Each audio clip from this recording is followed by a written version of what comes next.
Definitely not too high for that. I was gonna stream PUBG, but then I got high. I was gonna mod full Bidolan, but then I got high. Oh my god. Now I'm tummy timing, and I know why. Where's Llama? That's Llama, going. look at your hands. That's going in July's highlight video.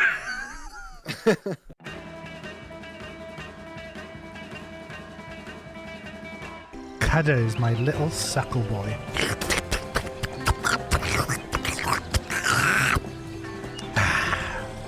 Polly, you didn't Savile? I thought he was dead. He's checking it twice. He's trying to find out who's in Taff's chat. B. Dolan is coming to town. It's one of the worst things I've ever heard. Tickets available now. That's so sad. That's so sad. The ticket's available now. Did it for me.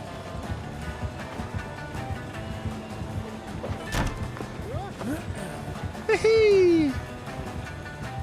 5%. 11, 12, 13, 14, 15, 16. Fuck. Oh, fuck. Spellwell cast brings with it knowledge you're tugging. I hope we're going to be tugging. Many spells.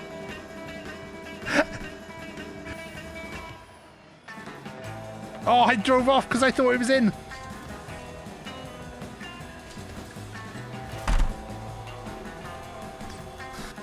I've messed up, pals.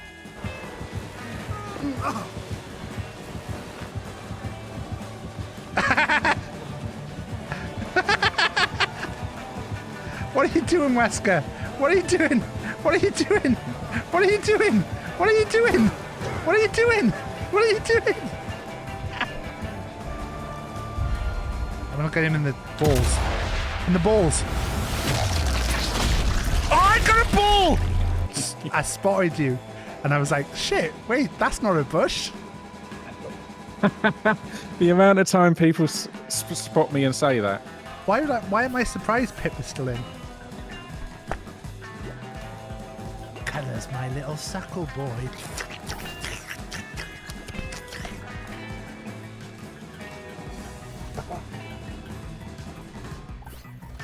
We're doing the mode where we dropped in on someone, but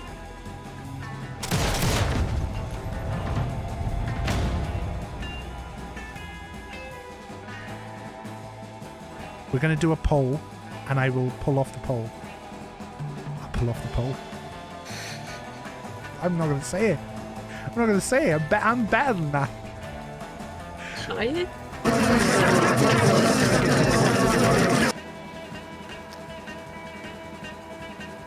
I'll be there someone near you.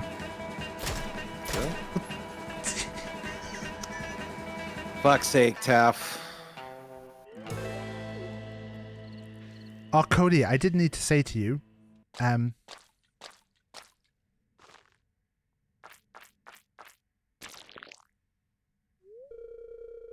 because Wasp deserves the whole damn world. I'd like to see his butt, so Wasp give us a twirl.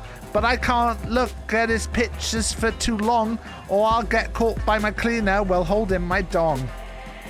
This is a bit. Do you have a bag of things under your desk for me?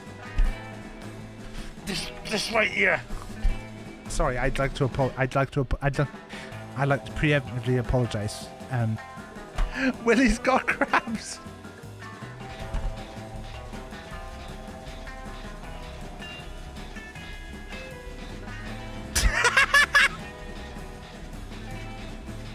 What did it do then?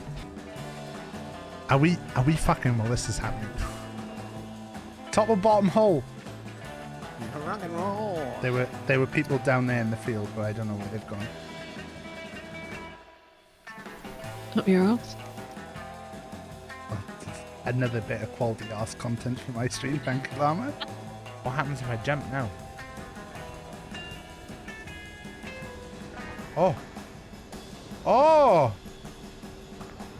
Oh. Do you like this? Do you like this bit of thigh right here? How am I going to look my child in the face after all this today? You know what I mean?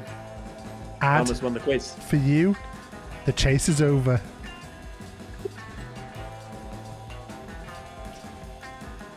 Llama, do you want pickup?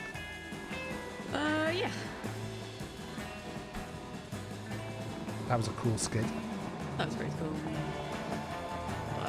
We'll just drive past Paul. It's alright. Oh, It'll be fine. it'll be alright. Oh.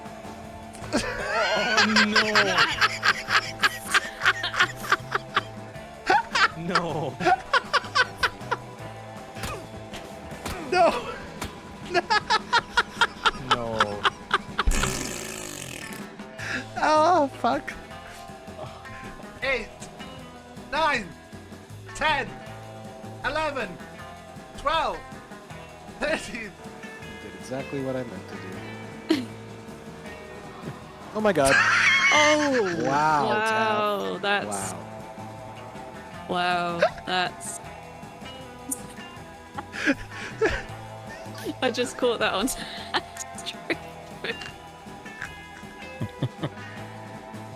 If you were gonna eat someone, I would rather eat a woman than a man. Oh, that's just making me more concerned. Oh! Are you in first person still? Oh no, Taff. Wee. Oh. Yeah, just a little bit, Paul. Hello, and I've gone to the wrong scene immediately to start. Wow. Shut up! You're not supposed to talk yet.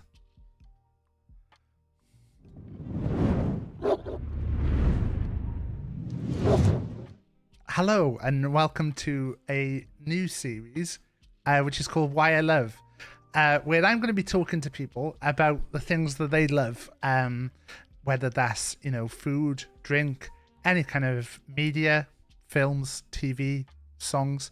I'm just getting a bit of a look into why they love it and see if maybe it's something that... Shut up, sheep boy. Seeing if it's something that I could possibly get into myself. And I thought no one better to start this off with than my lovely pixelated wife here, Rach. I'm sorry. I'm on a shitty laptop. I'm not good enough to have a good camera or a good mic. And my green screen is actually my headboard and my bedroom wallpaper. No, that's not green screen. Sorry. No, I know, but that's what I'm saying. I don't have a green screen. I'm in the house. I mean, to be fair though, I can see half the living room. What happened to your green screen? Why are you at a funny angle? Oh wait, is that just me that can see that? Yeah, oh sorry, I've spoiled the illusion. I've put a camera on here for you so that you can see when I'm talking to you.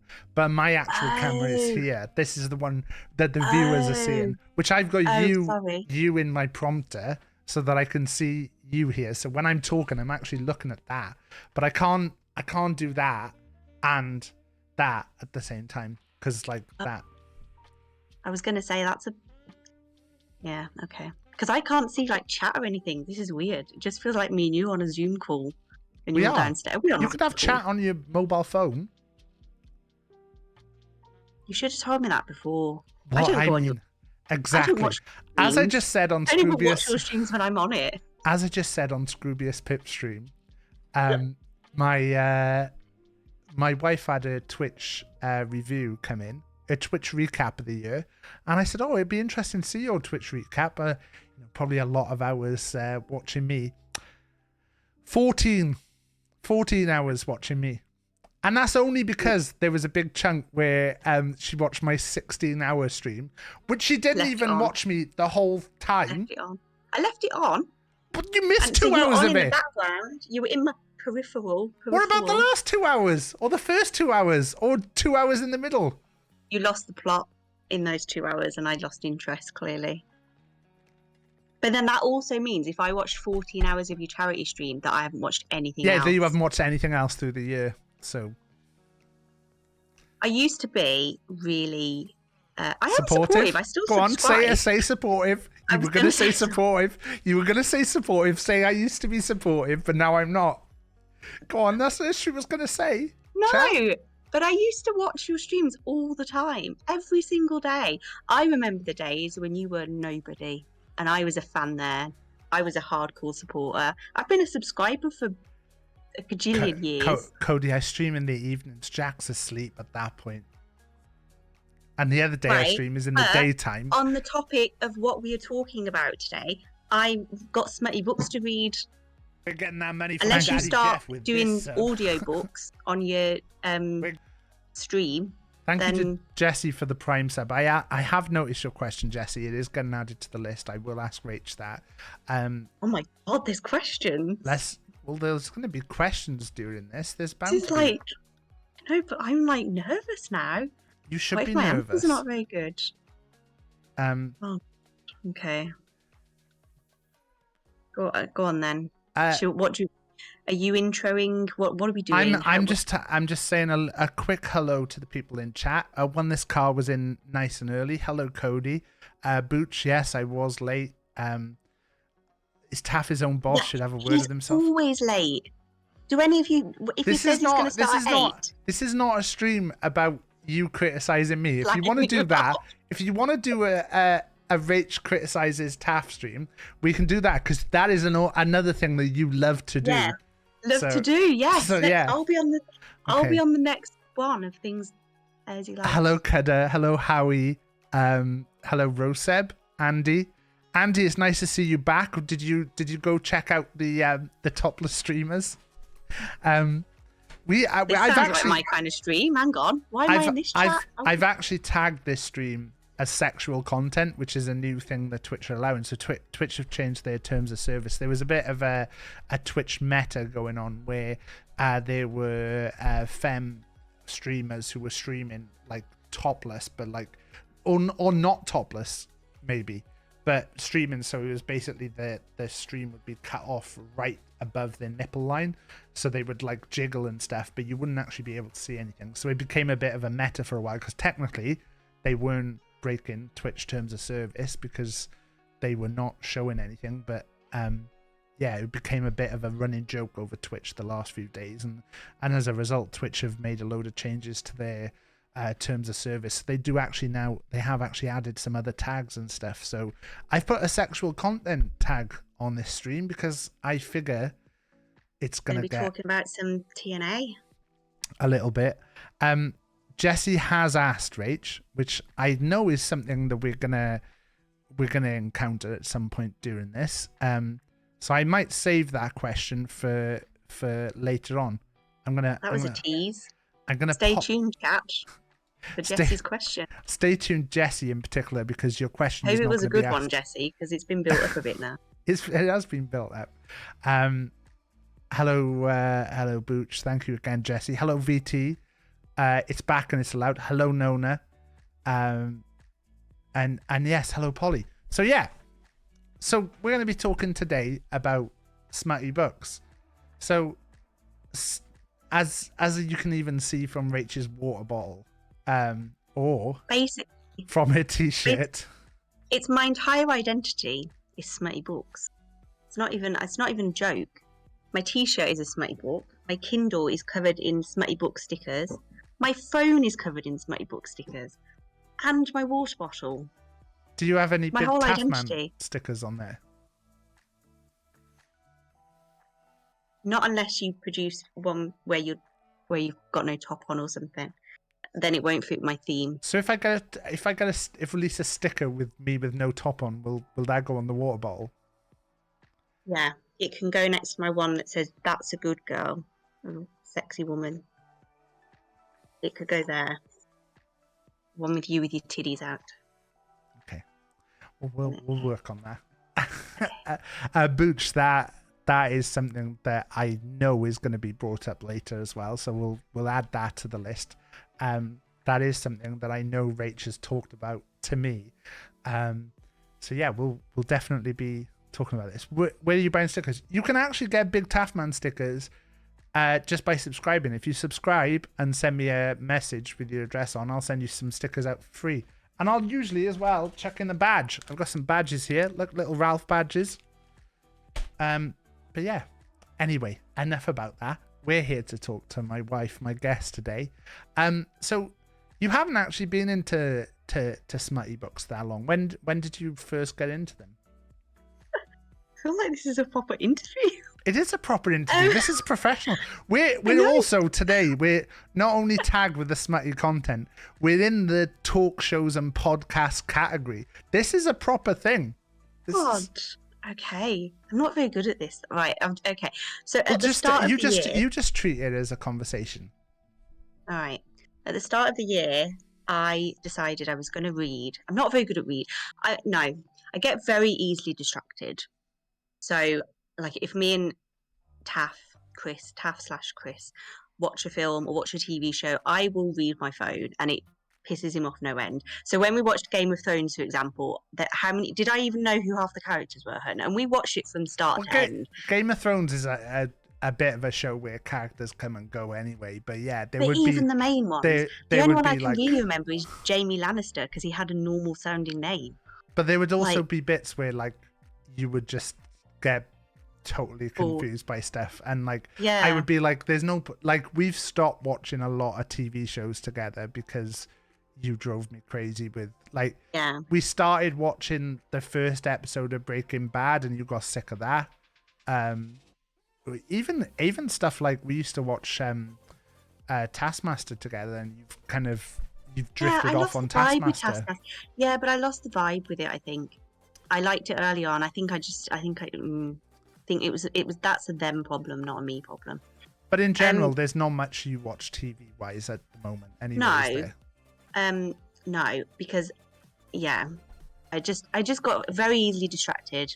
Can't focus on stuff very long. and probably have some kind of ADHD thing. But so at the start of the year, I set myself a New Year's resolution, which I never do because they're stupid, that I was going to read one book every 2 months. So I would read 6 books in the year. And I went on Goodreads, I think. We both bought a load of books at the start of the year, didn't we? Yeah. Because I remember that I went to Waterstones and picked up a pile as well. I know, and I did the really terrible thing of just going and getting them from Amazon and not putting like independent bookstores. But anyway, Waterstones isn't really an independent. Well, no, bookstore it's not. Anyway. But I want to talk about my dream that you think is stupid, and we'll see what chat thinks. But I've got a question about the dream later. The dream is a stupider idea than Rach's superpower idea, which we're not going to talk about today. If you know my superpower idea, please. We've talked about your superpower before. We're not talking about it now. Okay. Anyway, see how easy we digress. Anyway, start of the year, I decided I was going to read a book every other month. So I bought 6 books off Amazon based on like recommendations of stuff I'd read years ago that I knew I liked. And I think the first book that I picked, I should have looked this up, shouldn't I? What was it called? It was a bloody... It's not like you've had much time to remember about. No, to prep for this. So anyway, I can't remember what it was. It was a Netflix show. Or it was on like Amazon, on like Prime Video or something. Anyway, it was made into one of those shows. And it was a hard read. It was quite psychological. Very minimal sex. That wasn't like the whole thing about it, because that wasn't my thing then. And it was just a hard read, and it literally took me up until the end of February to finish this book. It was like up to the wire that I was going to finish this book within my 2-month period that I'd allotted myself. Yeah. And then I read Verity by Colleen Hoover, which was like a book talk book, and it was like a whole thing on TikTok. And so that was a big thing for you, wasn't it? Really, the the book. That was top. like a turning point for like, yeah. And that book was like a turning point because it was quite blowjob heavy. And I was just like, oh my God, this is soft porn. How is this public? This should be a banned book. But oh my God, it was literally, that was the book. That was the catalyst. And from there, I know I've gone from blowjobs to like, now I'm like, a blowjob? That's PG. Like, why are there not like 12 dicks in her mouth or his mouth? Like one dick. So yeah, so now it's like, unless there's like multiple penises or vaginas or any holes generally, I'm not really that, it's kind of like nah. So that was I'm an obsession. That was your first book. Did you say Verity by Colleen Hoover. And the reason I read that book is, I don't know if anybody has read it in chat, maybe they have, I don't know. It's I don't want to say anything because somebody might want to read it, but it's got like a really good storyline. It's a really good story. I can read out the blurb on Amazon for it. Yeah, but I mean, I was gonna say it's got a twist, but it's not. You a twist. fucking ruined it now. You can't say it's got a twist. You don't say it's got a twist. Yes, it's got a twist. Is yes, it? Because is it? If you say something's got a twist, you spend the entire time you read. But you would anyway if you read that book. You would know when you're reading it, something's going to happen, and what you think's going to happen might not happen. Well, here's the description of it. Lowen Ashley is a struggling writer on the brink of financial ruin when she accepts the job of a lifetime. Jeremy Crawford, husband of best-selling author Verity Crawford, has hired Lowen to complete the remaining books in a successful series his injured wife is unable to finish. Lowen arrives at the Crawford home, ready to sort through years of Verity's notes and outlines, hoping to find enough material to get her started. What Lowen doesn't expect to uncover in the chaotic office is an unfinished autobiography Verity never intended for anyone to read, page after page of bone-chilling admissions, including Verity's recollection of the night their family was forever altered. Lowen decides to keep the manuscript hidden from Jeremy, knowing its contents would devastate the already grieving father. But as Lowen's feelings for Jeremy begin to intensify, she recognizes all the ways she could benefit if he were to read his wife's words. After all, no matter how devoted Jeremy is to his injured wife, a truth this horrifying would make it impossible for him to continue loving her. That's the description. You know there's going to be something sinister go on. So from the description. Colleen Hoover is a name that I kind of recognize as well as pretty mainstream. She's it does say as well. Sorry, I interrupt. It does say as well she's a #1 bestseller on the New York Times list as well. She wrote It Ends With Us and It Starts With Us, which is being made into a film. I think it comes out in February, and Blake Lively's like the main character. So that's a big deal. So from that one book, it just kind of opened my eyes to this whole, like, I've always watched, not always watched porn, but like I've always been like, we're quite open about talking about porn and stuff like that, and sex generally. It's not like a taboo thing for us to talk about. But to read these books, it was like, bloody hell, this is like my I can't keep up here. My brain is just like, what am I reading? And it just, yeah, opened my eyes, and it was literally a rabbit hole from that moment. Did you find when you started reading these that, like, I've not read one of these books before. Now, when you say to me a smutty book, like, my first thought is things like the obviously the podcast of Belinda Blinked, where I'm immediately like, well, no, but what I mean is that I'm immediately like, right, every chapter is basically a fuck show. Like that's it. Is that what the books are to you? So or are they storylines? So initially that was what I really craved, was like just sex all the time, every chapter, they're boning all the time. They can't keep their hands. When that you're whole young, thing. When you start, and as you get a bit older, as you develop in your reason. Yeah, exactly. So it started off like that, and that was like what I would like. I think I made a comment to Taff's mum. She's not in chat, is she? I mean, it doesn't matter if She'll is. probably end up watching the VOD. You know Watching what this she's on, like. yeah. So I made a comment to Taff's mum because I was recommending a bunch of books to her. Yeah, to which Taff- so just to be clear, Rach recommended a bunch of sex books to my mum. I mean, she's a woman in her prime. Like, stop. Don't have some weird Madonna complex about your mother. Like, let her get some. Look, a lot of other people's mums are in their primes, but not my mum. I'm in my prime. I'm a mum in my prime. So I made a joke to her. I read a book once, and literally, unless there was a heavy sex scene within the first like 25% of the book, to me it was a slow burn, and it wasn't doing it for me. And then I started to read a book, and there was sex within the first like 5%, and I was like, oh my god, Deb, read this book. Sex straight away. I don't know what's happening. There's too many dicks. I can't keep up. Anyway, so that's how it started when it started, and now I still love a good sex scene, obviously. So I love a small book, but it's the types of books I've read now are so. The types of books I've read now, the type of storyline I enjoy has been a real eye-opener to me, because I've started to enjoy a lot of like dubious consent books, which so I always describe it as being a little bit rapey, but that makes it sound really bad. But I know it's like going to be a really controversial topic for a lot of people, and I'm not. This is me. I'm not really outing myself. Going. Do I need to end this stream? I know I'm not really outing myself on your stream that I want you to pretend rape me.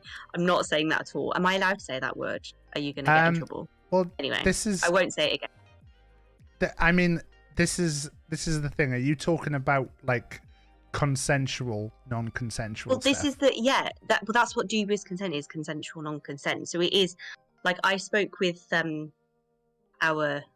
I don't know if you've mentioned Lucinda on your stream before. I've mentioned Lucinda before. So Lucinda's our night nanny Lucinda is quite big in the kink community, and she does like kink education, and she's got like a really solid knowledge of pretty much everything kink, and it's been really interesting to have conversations with her about the things I read in Smutty Books. Yeah, because I think about... you're quite a like. There's a lot that you didn't know about that you've discovered through books, isn't there were it? loads of things I didn't know. Because I remember us having a conversation with Lucinda where cuckolding. you learned about we had a no, whole... I knew what cuckolding was, but it was the bull. What was the bull? The bull. I didn't.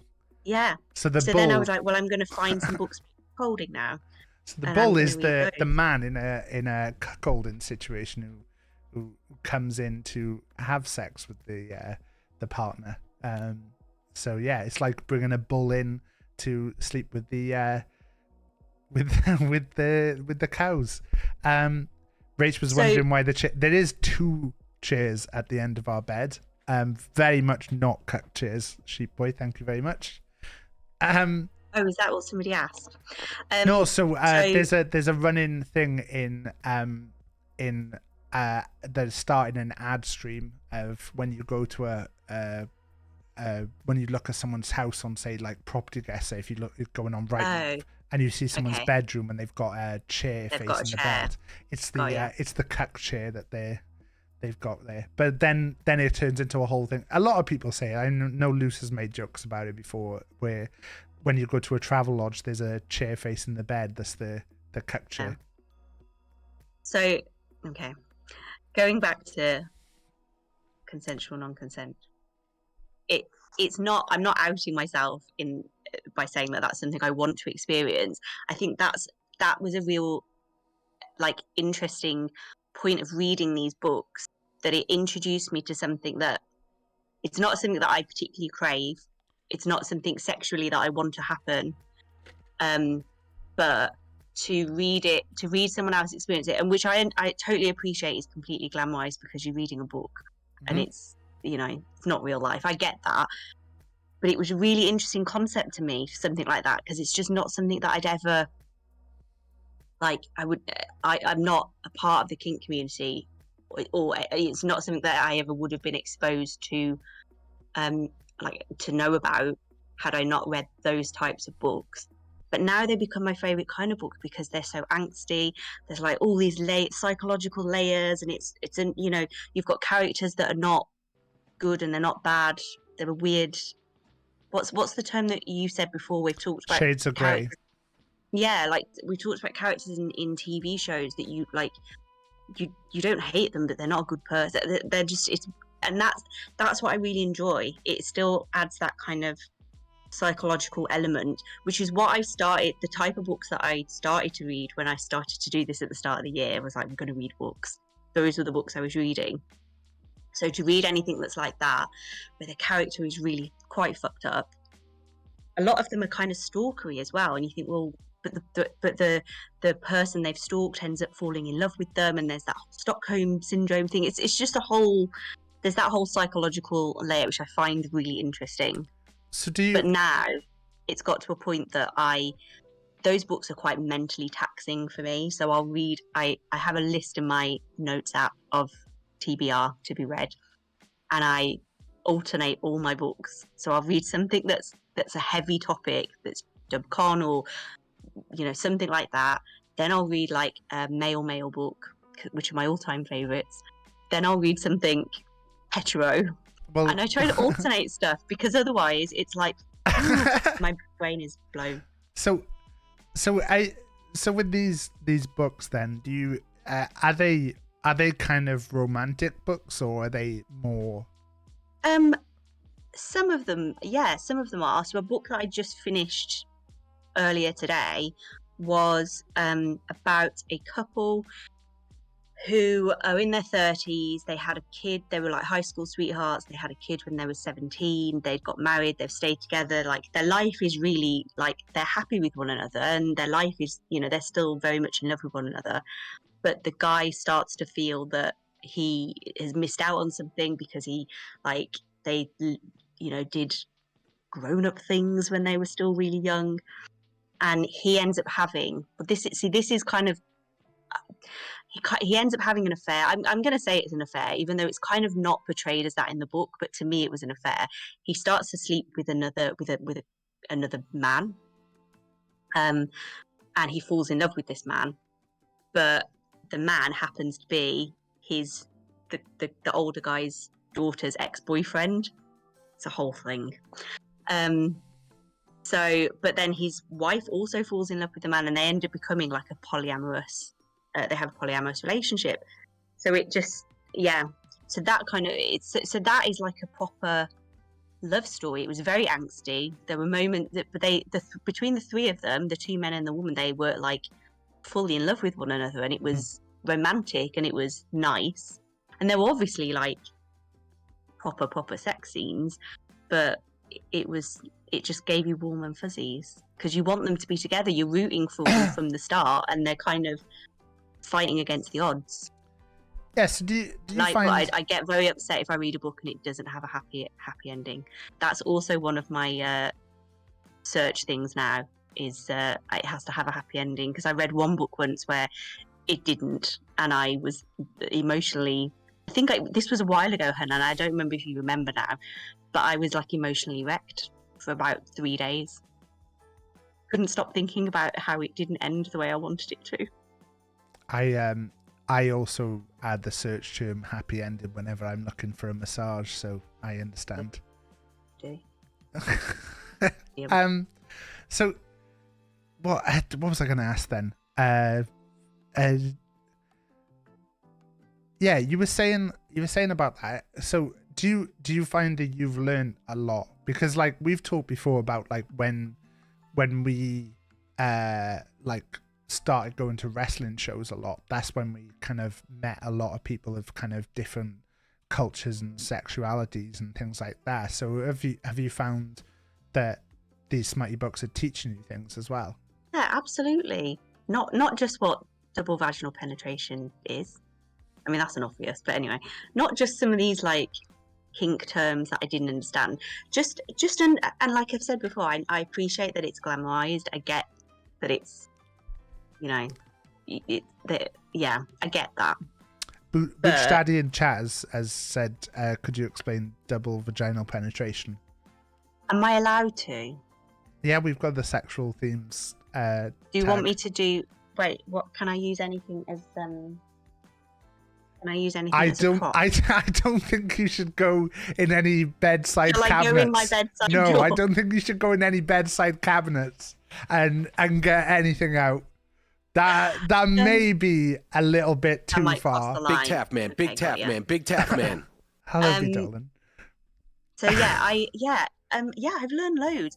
I'm quite an inquisitive person. You would say I'm nosy. I would disagree. I like to ask 20 questions. I like to learn about people.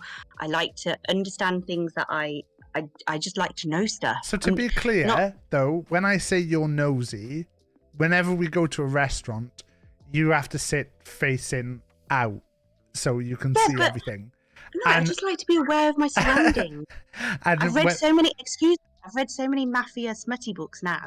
You always have to be aware of your surroundings. What if somebody comes you in have and they read try a and lot. She Yeah. has read a lot of mafia smutty books. Nice. Read them all. I've read them all.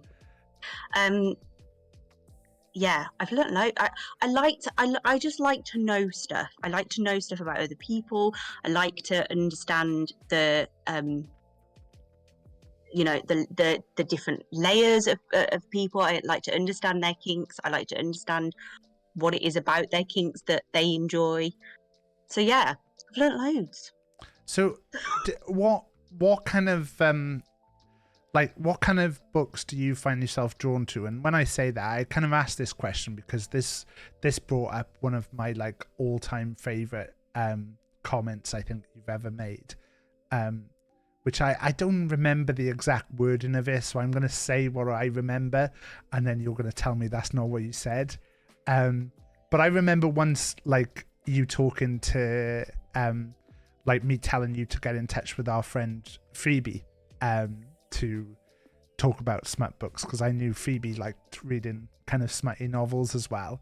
And I remember you coming back to me afterwards and saying Phoebe likes all shit with elves and stuff in. I'm not a fan of fantasy smut. But loads of people are. It's a big deal, and I've contemplated loads of times because loads of people I follow on Instagram have recommended a particular series, and I can't remember what it is now. Even the girl who did my tattoo was like, "You should read this particular series," and I'm like, "Oh, I've read some paranormal smutty books." There does The guy tend was to be a lot that I see of like I mean I Yeah, think it's I think one of the famous things is that I tried to do my double check on this, but didn't Twilight start off as a fan fiction novel? Am I right in that? Someone in chat can correct me on that. But I think Twilight originally started out as a bit of a fan fiction thing and then went from there. Was it 50 Shades? 50 Shades, that's the one. I was thinking get it. Twilight because Like, the vampires. I 50 get Shades why was a fantasies- Twilight fan fiction. That's it. I get why fantasy is such a big, like, why it's so big in like romance novels. It's just never been my vibe. I've tried. I've read paranormal smutty books. Just couldn't get on board. I'll give 'Cause- it another go. Jesse favourite- in chat has asked, Rach, tell us which kind of monster you'd most like to have an erotic encounter with. And he says for himself, it would be the Wolfman. And I don't know if So- when he says the Wolfman, does he mean like the wolf man, like the man who's like half man, half wolf? Or does he mean the Wolfman from Gladiators? I mean, okay. Can we have some clarification? Could Jesse clarify? The wolf. So the guy with like the curly, the guy from like 90s Gladiators. Wolf. No, he didn't. That He one. didn't. No, he didn't actually mean wolf from Gladiators, Rach. Oh. He meant. Um, He meant a werewolf, but Jesse so- has decided that yes, it's the guy from Gladiators now. okay. When I was in school, I went to school with a I girl. knew you were going to tell. Go on then. I went out to school with a girl whose mum dated him. Anyway, that was it. Should never have touched on Wolf on Gladiators. I should have known Rach was going to bring up that story. What was shut up? What was Jesse's question again? Jesse's question was, Rach, tell us which kind of monster you'd most like to have an erotic encounter with. A book I've read not like a few months ago. Well, actually, no, I read it in October during my spooky book month when I was trying to read spooky books. Was Her Soul to Take by, and there's another one. I can't remember the first. That's either the first one or the second one. By Harley LaRue, who wrote one of my all-time favourite books called Losers. Literally, if there's a book on this earth that I wish I could read again for the first time, it would have been Losers by Harley LaRue. Losers and Losers Part 2 is just chef's kiss. It's just everything. I'm even listening to the audiobook now in the car because I'm hoping I'll just see it from... I'd like to read it again, but there's too many other books to read. There aren't enough hours in the day. But anyway, so she wrote this book, and the guy, the main male character is a demon, and he has a massive demon dick, like it's like super sized. What's super sized? And like his tongue is like forked as well. But what's super sized? Well, it's not specifically explained. It's just that it's just bigger than big. Oh, like 7 inches. No. I mean, it's big to you. 8? Yeah. I mean, you use your imagination, babe. That's the beauty of it, is you're creating that picture in your mind. If 7 inches is big to you, then 7 inches is what you go with. To me, I'm thinking like, I don't know, an arm. So anyway, his tongue is forked. So you think all sex? Yeah, it's just the whole. So a demon. Has he got? Although I'm not actually. I don't know. Hang on, sorry. I've just thought about this. Do I want to deep throat a demon dick? That might kill me. Is it knotted? Has been asked in chat. I mean, when it's flaccid, maybe it could be, and then it would reduce some. But then would that be painful? But then he's a demon. He's immortal. It doesn't matter. Wait. What do you mean? Knotted, like turn it like knotted. What do you mean? Not do a knot in it. Something else. What do you mean? What does that mean? That's not come up in my book. Do you know what came up in one of my books the other day, and I had to Google it? Docking. I didn't know what that was. You didn't know about docking? I mean, I don't have a foreskin or a penis with a foreskin, so no, I didn't know about docking. Let Rach read chat. I read the question exactly like it's been put, Kobe. I'm trying to work out how to explain to my wife about a knot. Hang on, I'll Google it. So wait, knotting. A knot is thing penis. I think that normally is in a dog's penis. I'm really worried that she's... Have you just gone on images? I mean, should I? So the knot is normally a part of the dog's penis that expands during sex. Why are you on images? Oh my god, that's vile. That is vile. I'm just looking at animal penises now. For fuck's sake. So it's like So it's like a knot. So it kind of like... I believe that it's like developed as a way for when animals mate. I'm on Urban Dictionary. Yeah, for the animals to like. When animals mate, specifically canines, penis enlarges during climax and remains enlarged to the point where he's literally stuck in. Oh, so that's why if a dog. So that's why don't you have to like stick your finger in their bum or something to get a dog off if they've like? Is that not true? Yeah, because you can't disconnect them. Yeah, but what did you say, Rach? Think about the words that you said. You was great. Wait there. Wait. No, am I going to get Wait, there's a sound alert going on that's very loud. Wait a second. Anybody. I'm going to repeat. When I think about I'm going to repeat your words back to you. You said, don't you have to stick your finger up a dog's bum to get them off? That's a thing. I thought that was a thing because they won't disconnect. Yeah, but get Or is them that off. when you're being It's attacked by a dog? I get them feel off is we're a in term. Oh, Yeah, the holiest okay, era of okay. tap I've Okay, ever all right, okay. I think I should put experienced. these on Rach. Like, I think I should move this over. Sorry, I was getting the What? horny redeem. Where I get the Um, horns. This happens to insurance. so yeah. I hadn't finished reading the description of it. I believe from that it was partly a thing that developed as a way to help impregnating. Okay. But I'm not sure of that. I'm not a vet or yeah. Okay. Anyway, I'm not sure now about a demon. I'd have to think further on my answer. So you don't know what kind of monster. Because I'm worried. Yeah, because I'm worried the demon would be too big to. Okay. Well, it's just an erotic encounter. You just don't have to, you know. Okay, I mean, if I'm not having to give a blowy, then a demon. Why not? Okay. She seemed to enjoy it in the book. So we talked a little bit about triggers in books.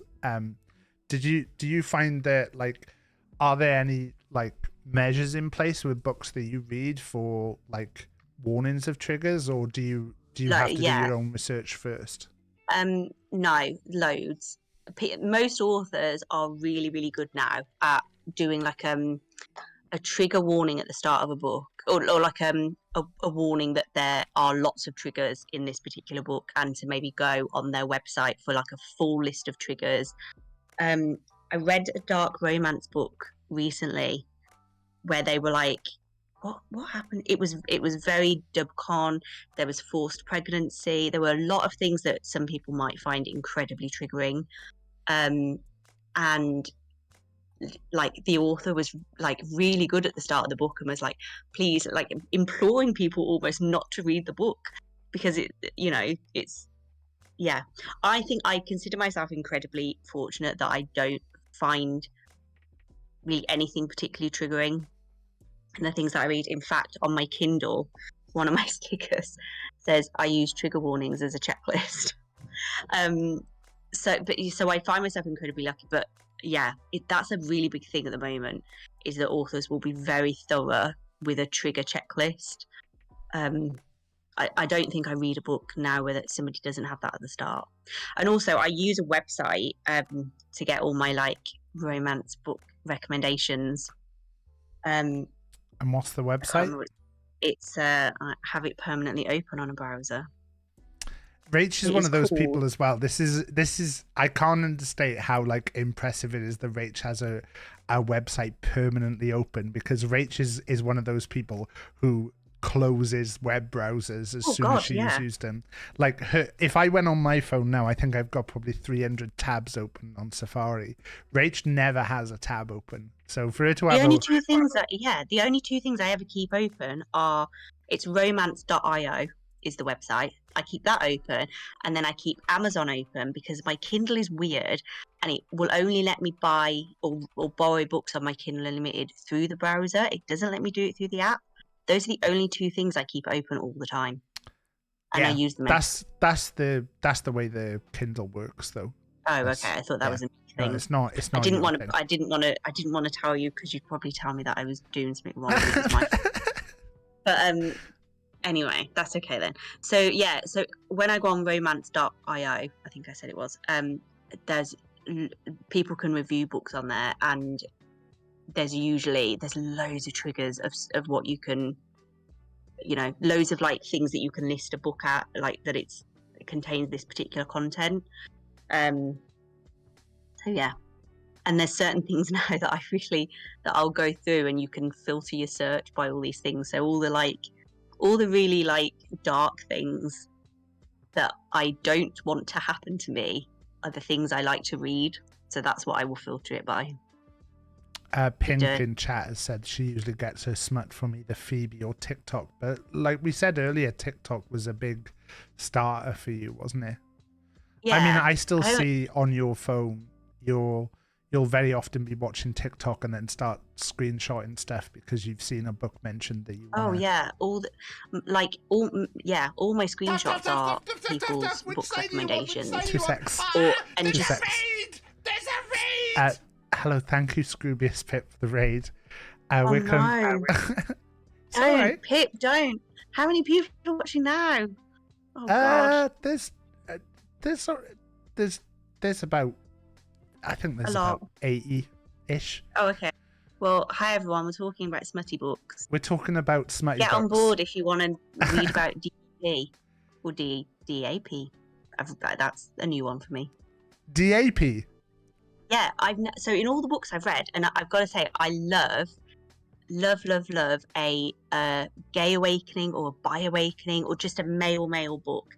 In my opinion, they're just, it's such a love story because it's it's usually against the odds. It's so romantic. And love is when you say that, you were telling me it's usually male though. When you say like a bi awakening, isn't it? You don't. Yeah.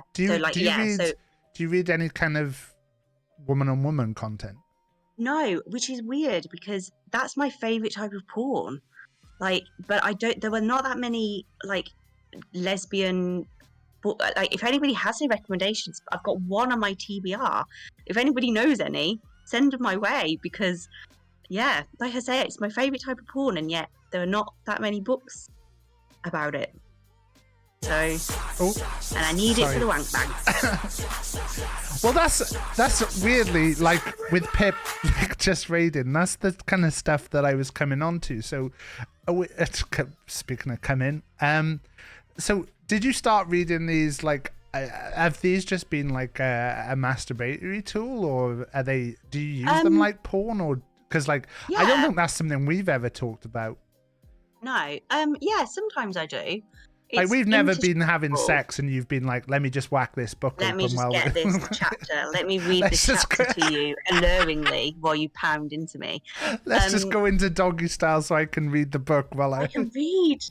I mean, to be fair, we're not doing that. We're not. No, but you've interrupted me several times while I've been mid-read. So, but yeah, I do. It's interchangeable for me. I like to use my imagination. I don't always like to watch porn. So, and some of the stuff I read gets me really turned on. Like, but I think you'd be bloody. Sorry, I had a weird pop-up. I think you would be. I don't know. Yeah, no, I was going to make a comment then. Actually, I'm not going to say it because I think it's not fair. I think I can make the comment that I've always been more vanilla than you. Yeah, I don't think that's I'm all right with saying that to chat. No, that's I'm like always up for like sticking a finger in. Like, I'll just, I mean, to be fair, I had a bad ass for like 4 years. No, I know. That's why and in fact, the running joke between me and Rach during that time was that I would always say to Rach that it was her fault I had a bad ass. Because she stuck a finger up the arse once, and I was like, I reckon you tore something when you did that. I was always like, it's your fault. It was your nails that tore me. This is literally going back like 17 years, Bubs. Like, I didn't cause your hemorrhoids, okay? It was actually an anal tear. Thank you very much. Yeah. Oh yeah, because I put an entire fist in when you weren't looking. What was I going to say? You've totally thrown me then. There's going to be a lot of people who've never watched my stream before going to be very why was talking about Taff's ass?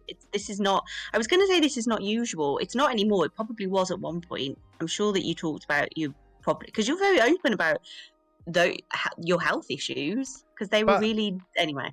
We digress. But part of the reason I was very open about that was because the people said to me that being open about it helped them, and there were people that did it, and that's why I like, I think, like, I'm not gonna lie, like, some of the stuff that we're talking about tonight makes me feel a bit awkward, makes me think like, oh, are people gonna be like thinking any different to me because of the conversation that we're having, or the fact that my wife says she likes books that are a bit consensual, non-consensual, but I think this is something that we can just talk about. We've got the sexual content line on the stream.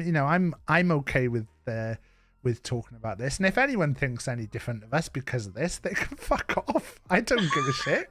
I can do one. Yeah. I've forgotten what your question was now.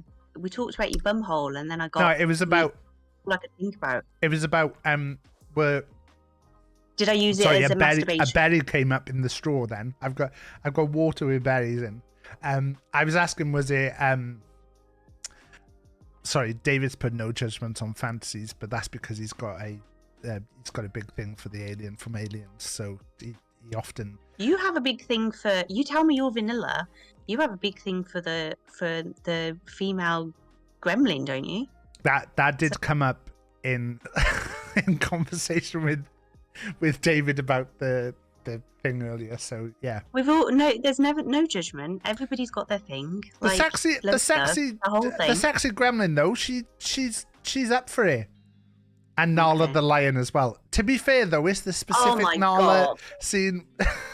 the bit where she's getting when she's on her back with bloody Simba on top of her. She does the eyes. Sexy eyes, yeah. You know the amount of times that Jack was watching that film for a while, where every time we'd be like... Yeah, but that's why he doesn't want to watch it anymore, because he's like, oh, Daddy's going to pause it on Nala for minutes and disappear out of the room. Anyway, I think... What were we talking about? You being vanilla, but that wasn't the point. That wasn't what we were talking about. But I was saying that I was more vanilla than you. Yeah, I think... but I think that it has reading this type of book as well. I think has been super empowering for me.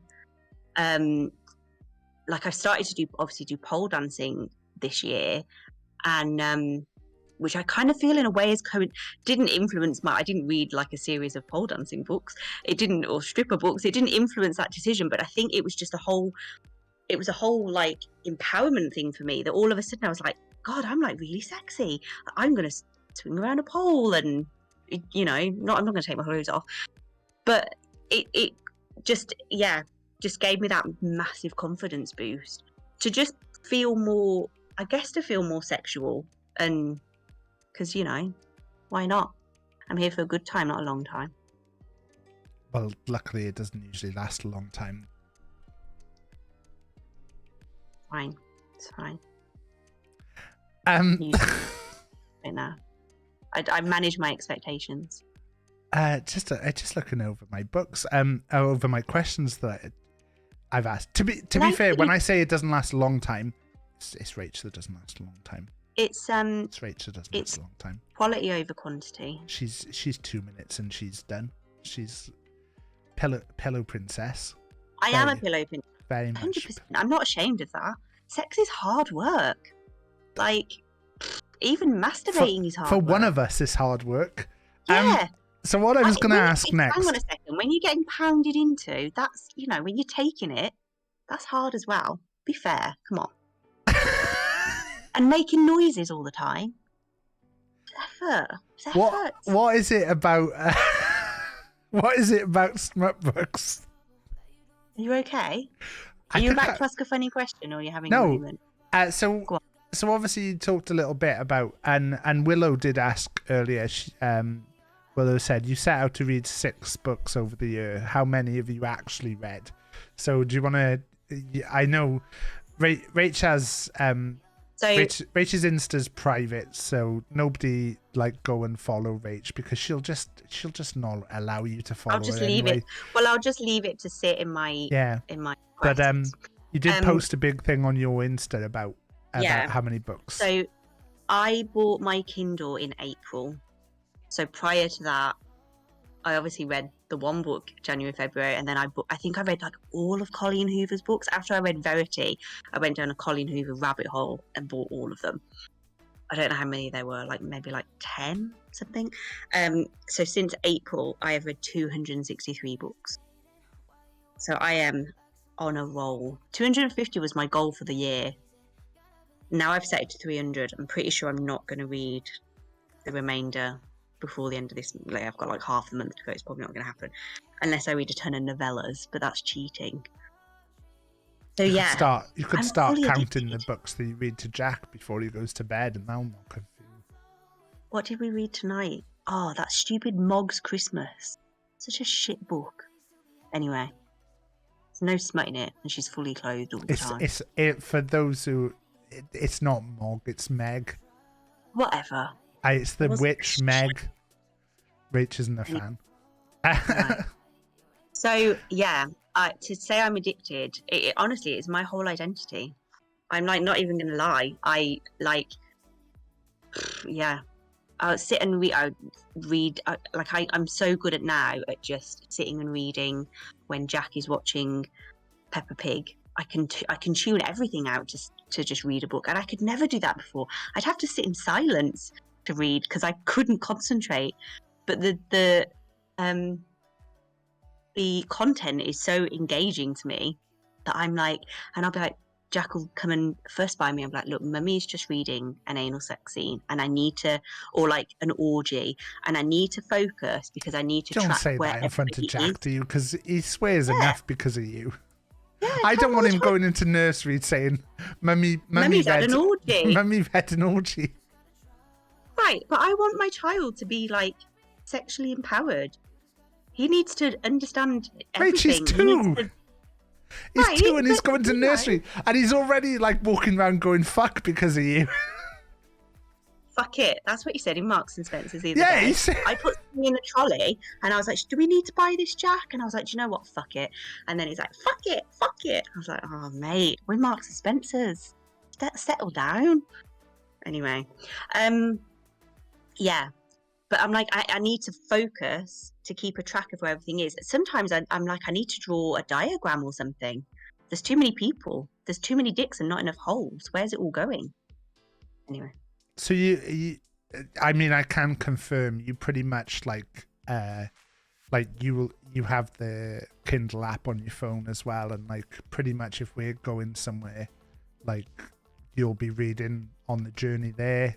Sometimes you'll be reading while we're stood in a queue and we're waiting for something. So yeah, it's definitely become something that you were being super.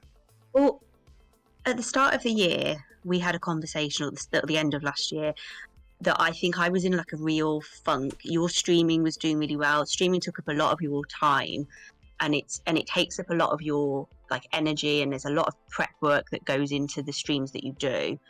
And that was like your big focus. And I just didn't really have anything, did I? Like I was just a mum, and that's shit. Like I love Jack to pieces, but that was never. I never wanted that to just be my identity. So reading books, like, just was, I guess, the catalyst for my own growth, I suppose. To go, you know. I mean, I'm never going to go back to being the person I was before I had a child, because you've got a human now that you're responsible for, and that will always be a priority over everything. But it was just a whole point of trying to find myself again, I guess. So like the smut aside, just the reading is something that I do for me.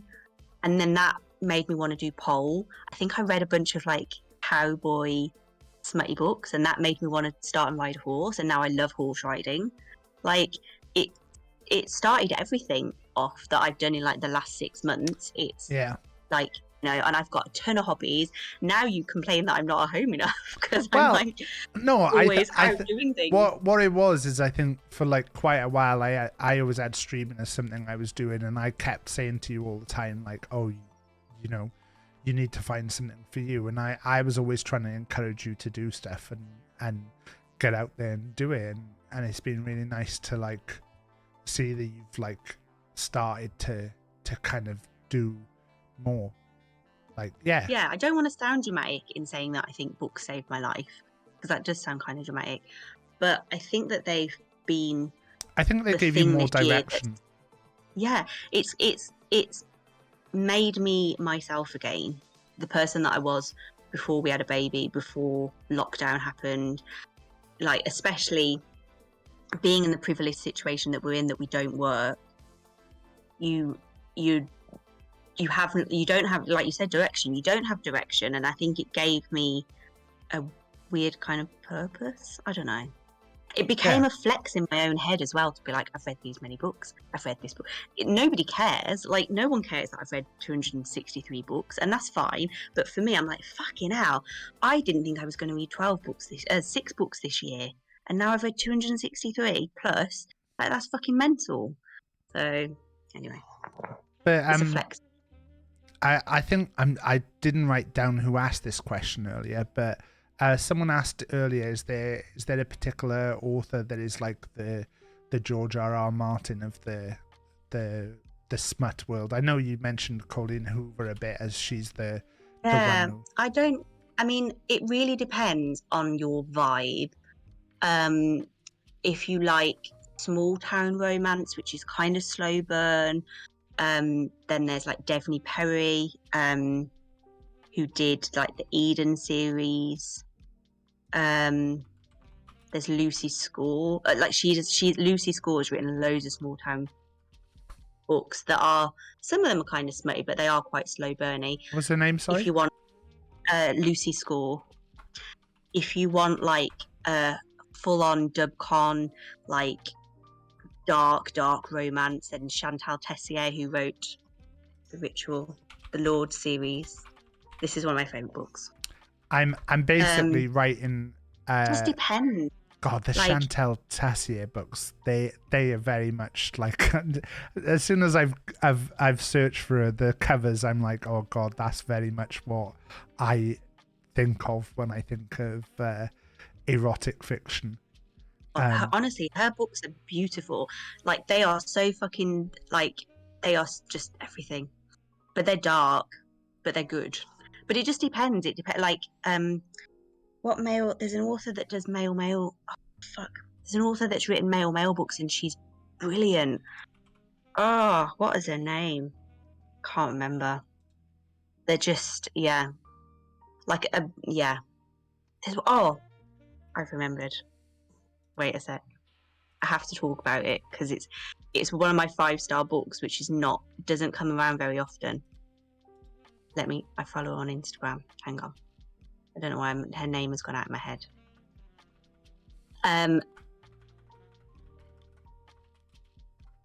Wait. It's not one of the I think ones it's from your top 5 books, is it? Nordica Night? Yeah, it was one of from my top. Yes, her. She wrote a book called Knock Knock, which is part of a series. The first one is Gowan Park, the second one is Lot 62, and the third one is Knock Knock. They're all male. They're all centered around like 2 sets of brothers.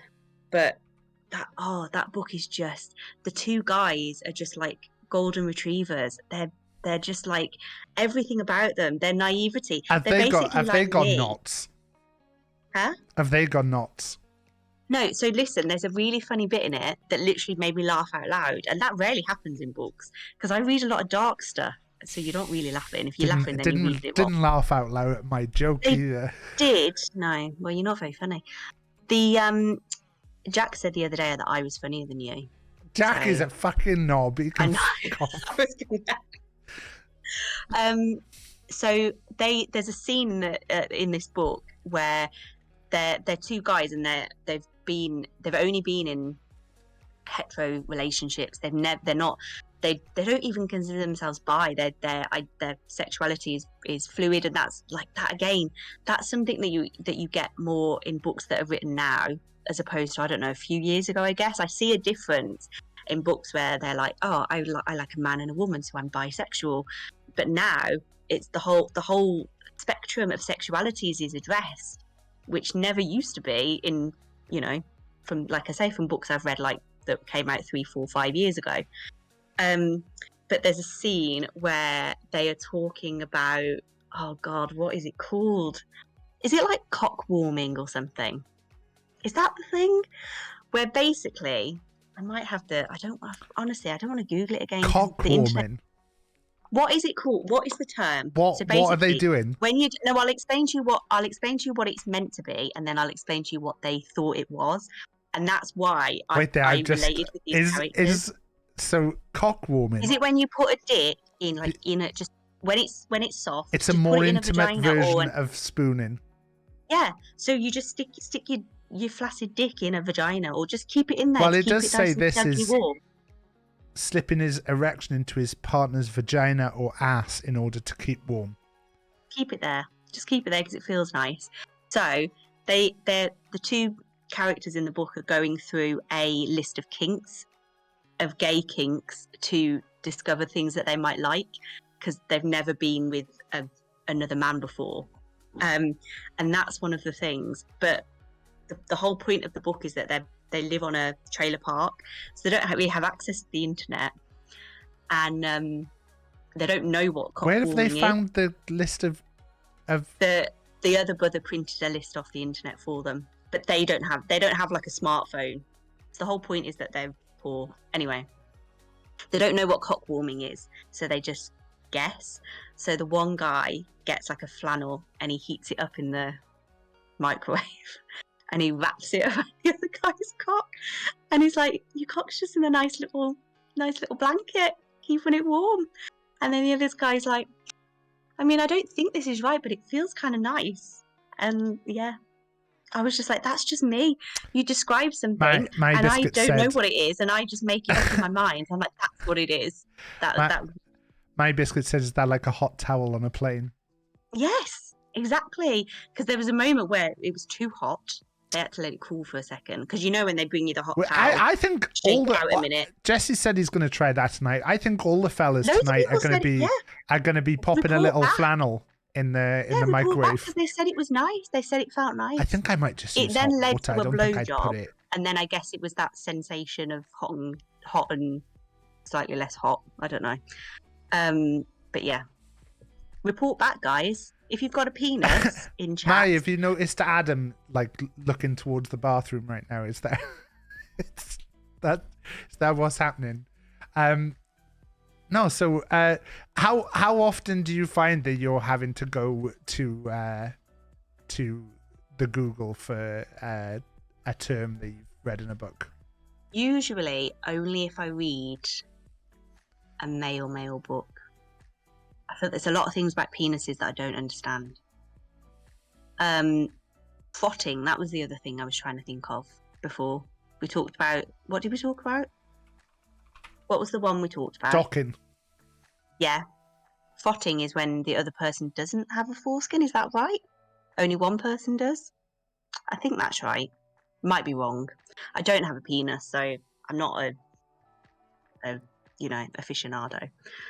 But yeah, anything to do with the penises. Yeah, I thought think frotting that- was just like. Tell me what it is, chat, because I don't want to have to Google it again. Because whoever's watching my internet searches is gonna think I'm fucking psycho. I thought it was kind of the two dicks rubbing up against each other. Is that not what that is? I might be No. completely wrong. No.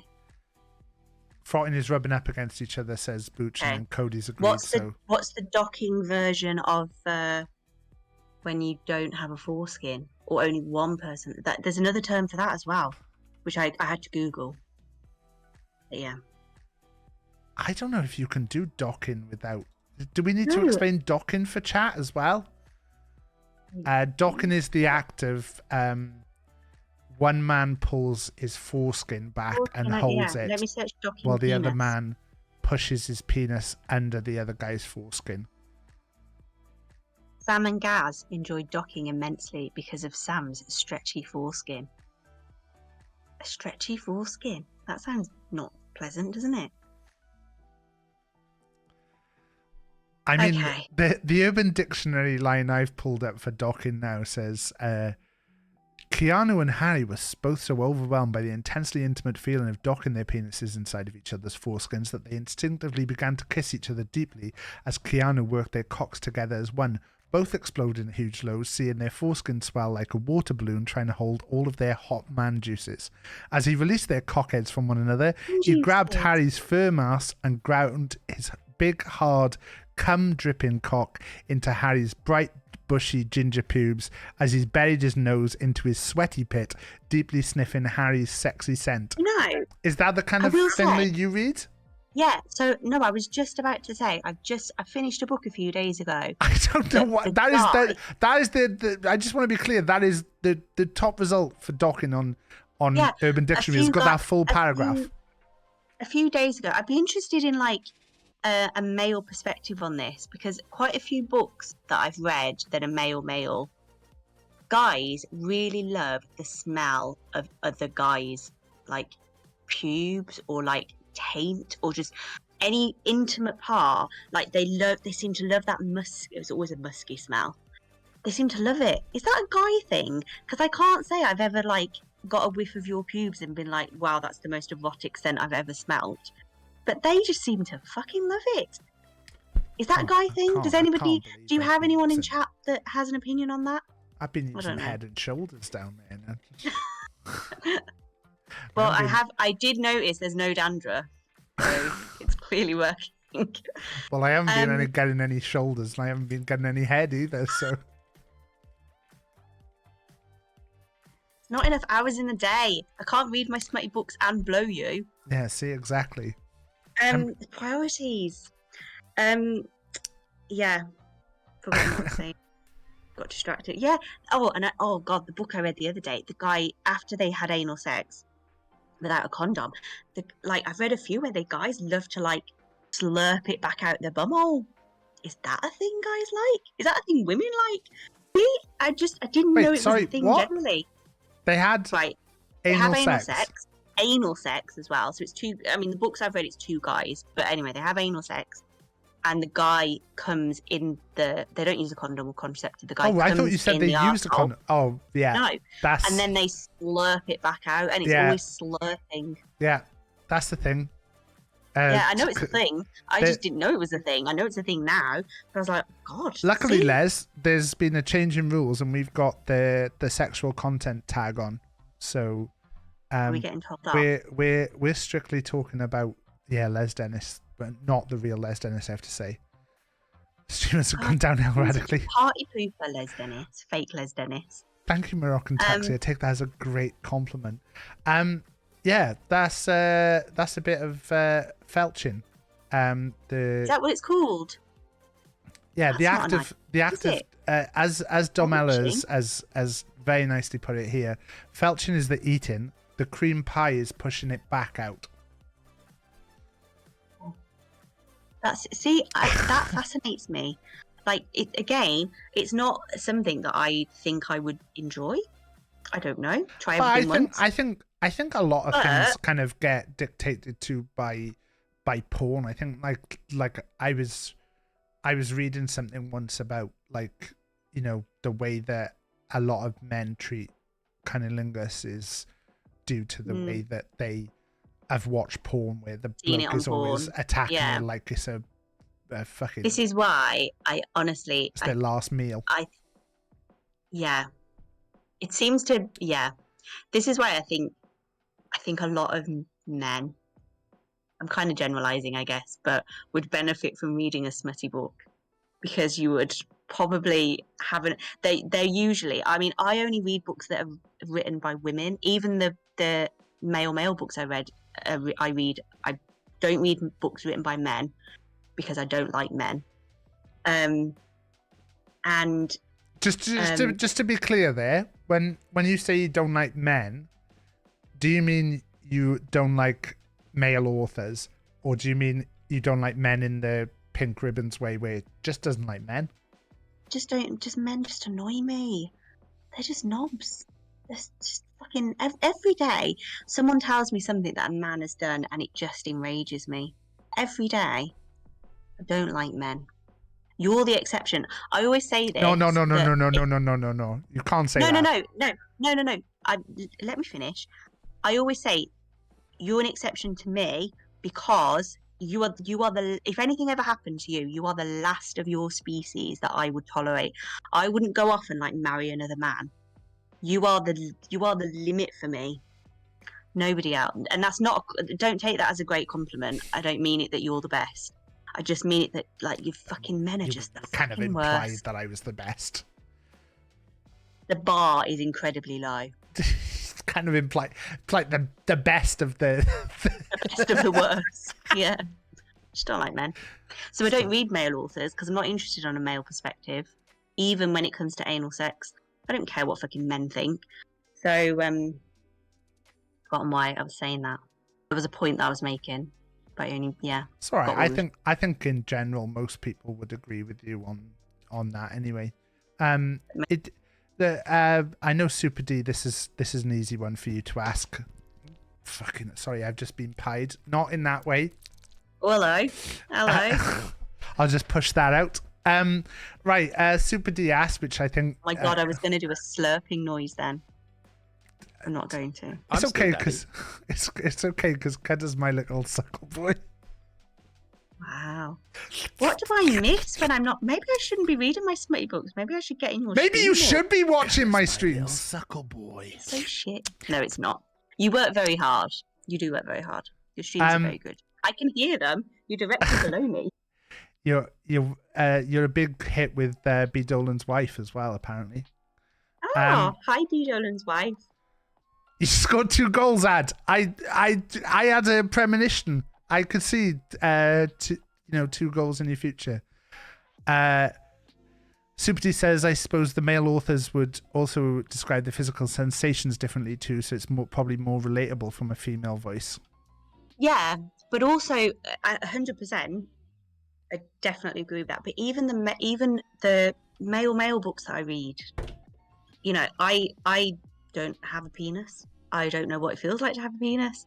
But they are all the books I read that I enjoy the most are written by female authors. And they're like the most erotic. Maybe I enjoy it because I'm not a man. I don't know. I never really thought about that. Maybe if I was a gay person, I would, or someone with a penis who experiences those sensations, I would read it differently. I don't know. As a woman, I'm all for it. Super D also asked, which I think is an easy one for you to answer because I think we touched on it a little bit. Is there a little app or something that you use to keep track of what you've read? Just on I have a Goodreads account and it's linked to Kindle, but just on my Kindle account, I've never really been into like stats and stuff. That's been like your jam, isn't it, hun? You like a good statistic and you like to. I'm a spreadsheet boy. Yeah, you do like a spreadsheet. But like, I like my reading insights. I don't think you can read that because my camera's shit. But like, and it has all the books I've read. So I like to go back through that sometimes because some books are shit and I don't really remember them. And then other books, I'm like, fuck, that was amazing. Like, yeah. So that brings I like me to on go back and have a little walk down memory lane sometime. Sheep Boy asked, do you ever go back to a book and reread it? There were a couple of books that came out in the last few months that were like, it was a part of a series. And like, if I read like one in a series, I have to read them all, which is annoying. It annoys me that I do that because sometimes I'll get through it and I'll get to like the third book and I'm like, oh God, this is so shit. But like, I have to see it through. Very, very few of them end on cliffhangers. So it's not even like I could just stop reading it, but I just, in my brain is like, no, you can't do that. So what was the question? Do you ever Totally go forgotten. back and reread a book? Oh yeah, and go and read. But because so these books came out and I'd said to myself at the time I was going to reread the previous books in the series so that when the book came out it was all fresh in my mind. Am I right in thinking you did that? Was that the one that you did and then you realised that the book didn't come out on the day that you thought it did? Or was that a different thing? No, that's a different book. You rushed through a bunch of books because there was a book coming out. Yes, I did do that. But so I rushed through. Because I like to alternate my content. So I like to read a dark romance. I like to read a slow burn. Then I like to read a male. I like just to, keep things interesting. So I'd collated my list of to be read to compensate a book that was coming out at the end of November. And I'm like, literally, I think it was like the 30th of November. And I go on my Kindle and I refresh it and I'm like, oh, it's not there. And I'm sure I pre-ordered it. So I go on Kindle, I'm like, it's not even listed on. I go on Amazon, it's not even listed on Amazon now. What, have I just imagined it? And anyway, I found the author on Instagram, and she'd had loads of mental health problems, so she'd pushed back the release date. So I spent a moment being like, this is an outrage. I want to read the second in this book. And then I was like, oh shit, okay. Actually, no, shut up, Rachel. Like, it must be incredibly fucking hard and pressured to write a book, especially then when you're doing like multiples in a series and you've set a bar and that's what you've got to fulfill. So I was like, yeah, just tone it down, Rachel. It's fine. So yeah, I just don't have the time to go back and reread stuff. There's so many books I'd love to go and read again, or books that, like I said, I wish I could read for the first time because they blew my mind and they opened my eyes to stuff that I didn't know existed. Polly asked, is there a difference in enjoyment between listening to an audio smut book and reading it yourself? I would imagine the voice actor might try being too sexy. Have you had many erotic audiobooks? I know you were on Audible for a while. Yeah, I'm listening to Losers again at the moment. Because I wanted to reread it that badly and I just don't have the time. So I listen to it. If I do any car journey that's longer than 20 minutes, I put my audiobook on. But yeah, audiobooks are weird. There's been a couple of audiobooks I've had to stop listening to just because I didn't, the voice actor's voice is not how I imagine them sounding in my head. Does that make sense? So yeah, but you've said that as well about ruined.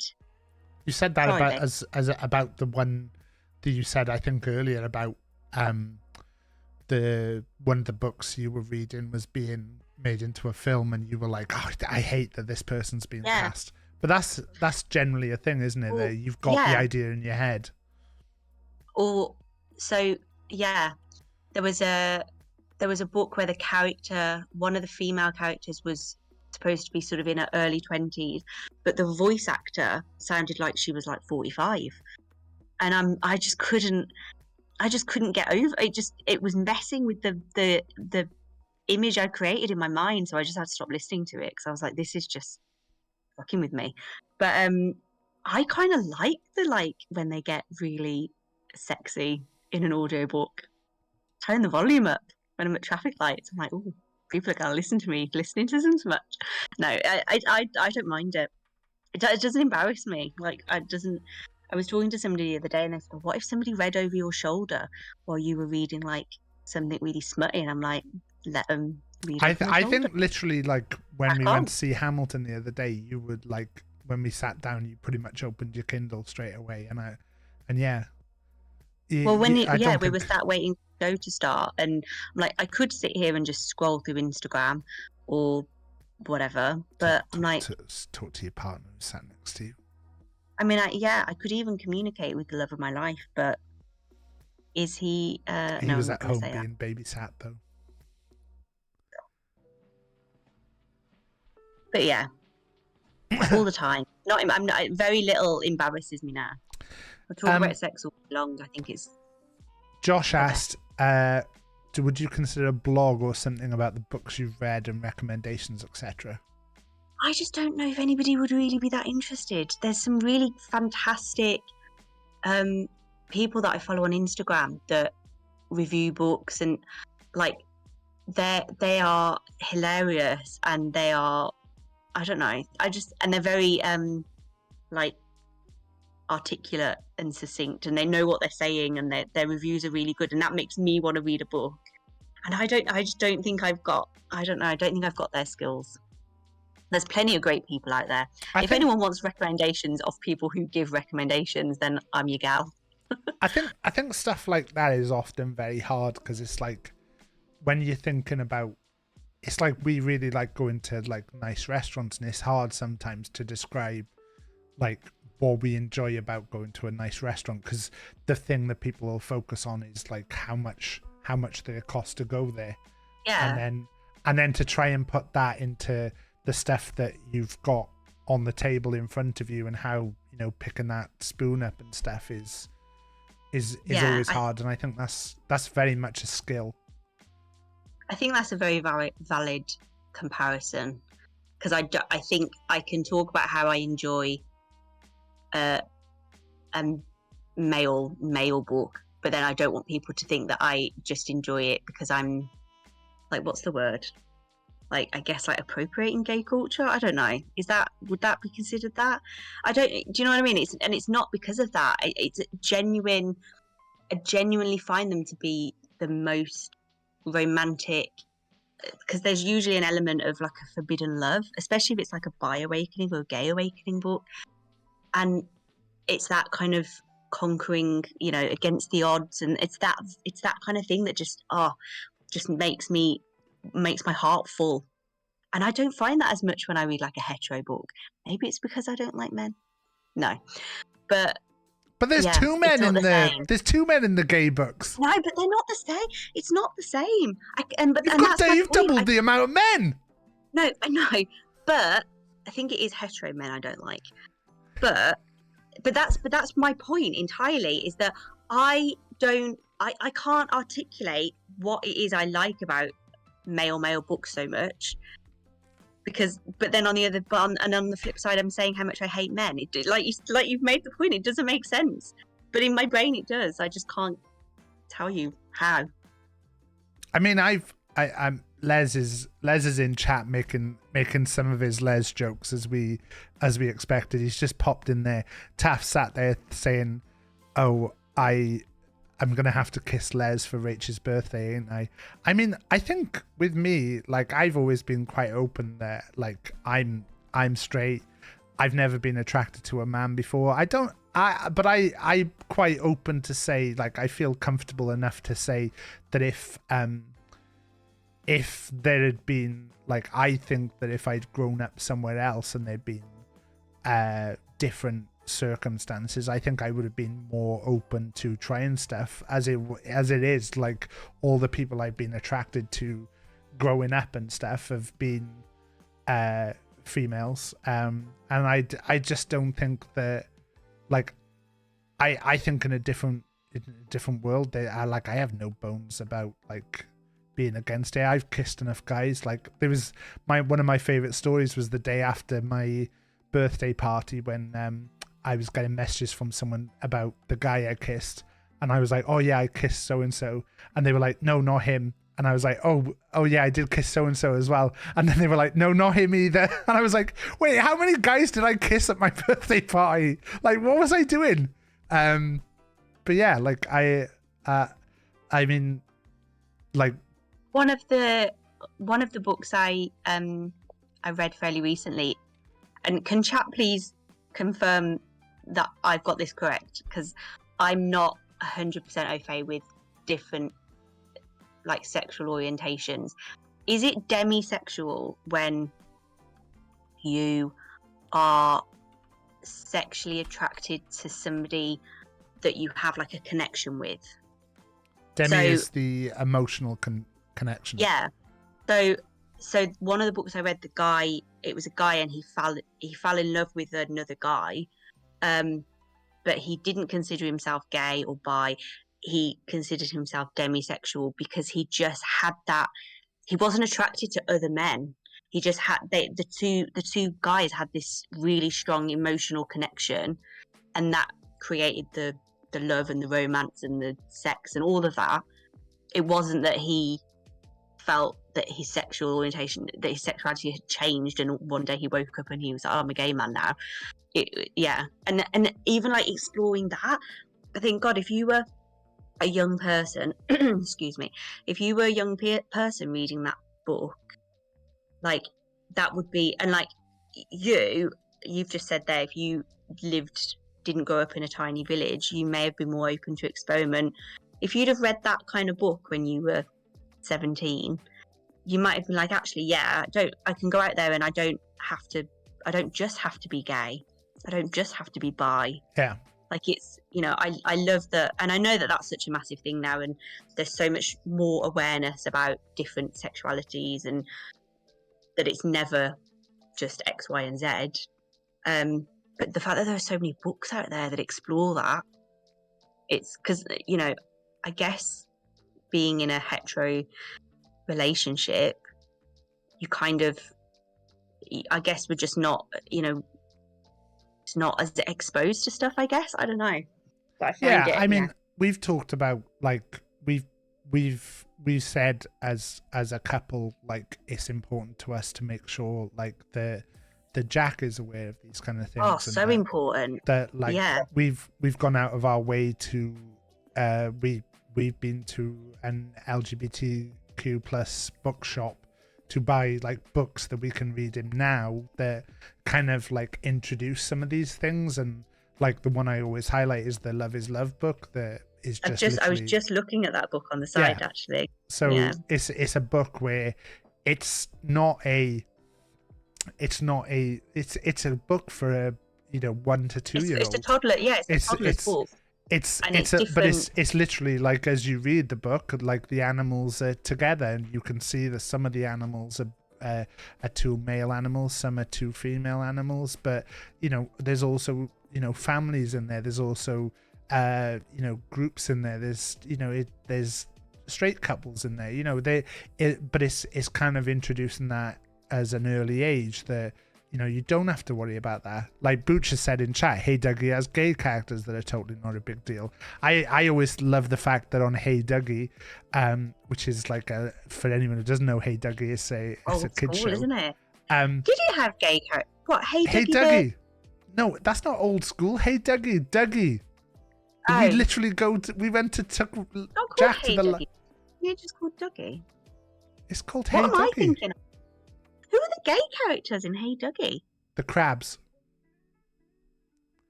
But even like Dougie brings in the idea of, like, adoption, but doesn't smack it. Oh, like, yeah, because Happy the crocodile, Yeah, his parents are not crocodiles.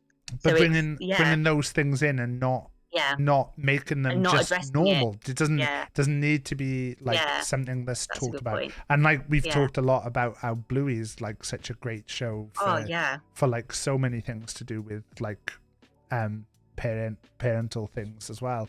I think this is why I'm so. I know you say that I shouldn't talk to Jack about orgies. I mean, I think there's a difference between what we were just talking about and then saying, my telling point Jack, is- you move over, I'm talking about an anal orgy. Tell you, let's talk about a reverse harem. Right, so this is no. So, which is another type of book I love. Oh my god, one woman and like, well, see, 20 dicks, but anyway, she's worshipped, and that's all that matters.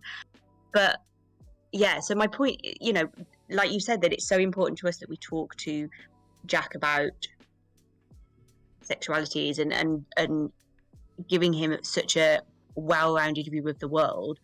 And I think that's why I'm so happy and open to talk about sex like I am, because I don't want there to be anything that's a taboo topic. Yeah. Like when I grew up, I never spoke to my parents about sex. I wouldn't speak to my parents about sex now. It was embarrassing enough to tell them I was pregnant. Oh my god, they're going to know I've had sex once. Like, but that's not the relationship like we want to have with our kid. Like, we just want to talk about sex and swear in front of him. I think it's that thing his of favourite like we've swear said word. about that when we had the conversation about swearing, like we're not bothered about swearing as a thing. And also I cannot physically not swear. it's an actual, like, it's a problem. I cannot, a day cannot go by, a fucking minute can't go by when I don't swear. I've got a problem. So I don't care though. I like to swear. So do you find, like, really with that kind of stuff, that the smut books have kind of helped, like, to grow your knowledge of these different areas of sexuality? Yeah. Massively so. Yeah, like I say, anything that's kind of written, probably within like the last year, yeah, it's been really fascinating. That, and just the different types of love out there. Like I say, it just gives me the warm and fuzzies. I love it.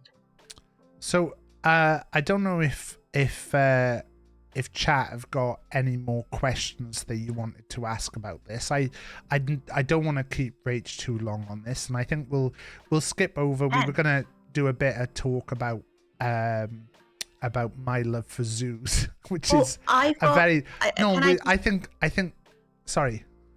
I was just going to say, I've got loads of questions so that I wrote. No, so for what I you. was going to say Not is that we can talk about that can another come time. back on. I'll get you Yeah. back on so we Can can we do. swap places?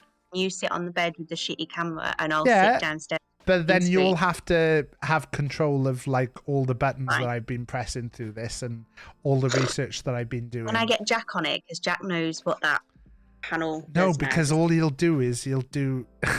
Can I get this open in time? He'll just start putting his own. He has his 'cause- own profile for the Stream Deck, and all it is a load of buttons that do this.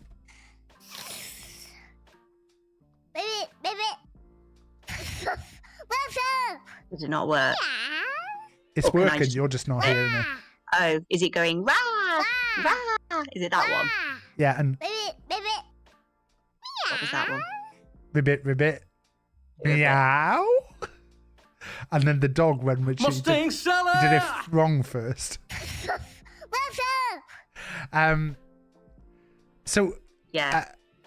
I was going to say if there's any more questions from chat, I can see 10:30s per one in Super D. We forgot to talk about that. I'm going to mention that because we were going to. I know Rach's answer on this. I was going to just while I'm waiting for anything to come in from chat. We did get a list of your top 5 books in no particular order. So what I'm going to try and do after this stream as well is I'm going to try and collate a lot of the info. Are you reading your Smut Books now? No, I was using my phone. Did you just start reading your phone in the middle No, of us doing... no. Yeah, no, I didn't read my Smut book because I'm at the start of a chapter, so I wouldn't do that. I was just, I went on. You're on a podcast thingy, talk show, whatever the you word. were talking to me at that moment. So I we just got... wasn't- I've This is what I was saying. I've got no attention span.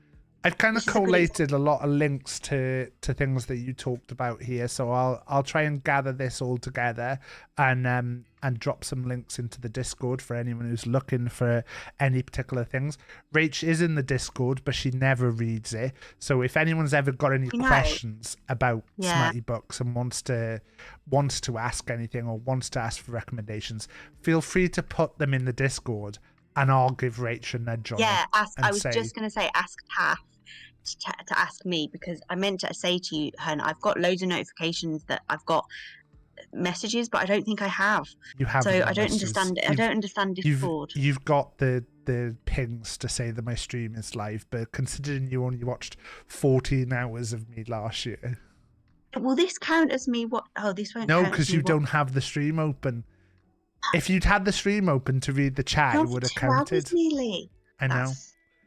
That's good. So Super D and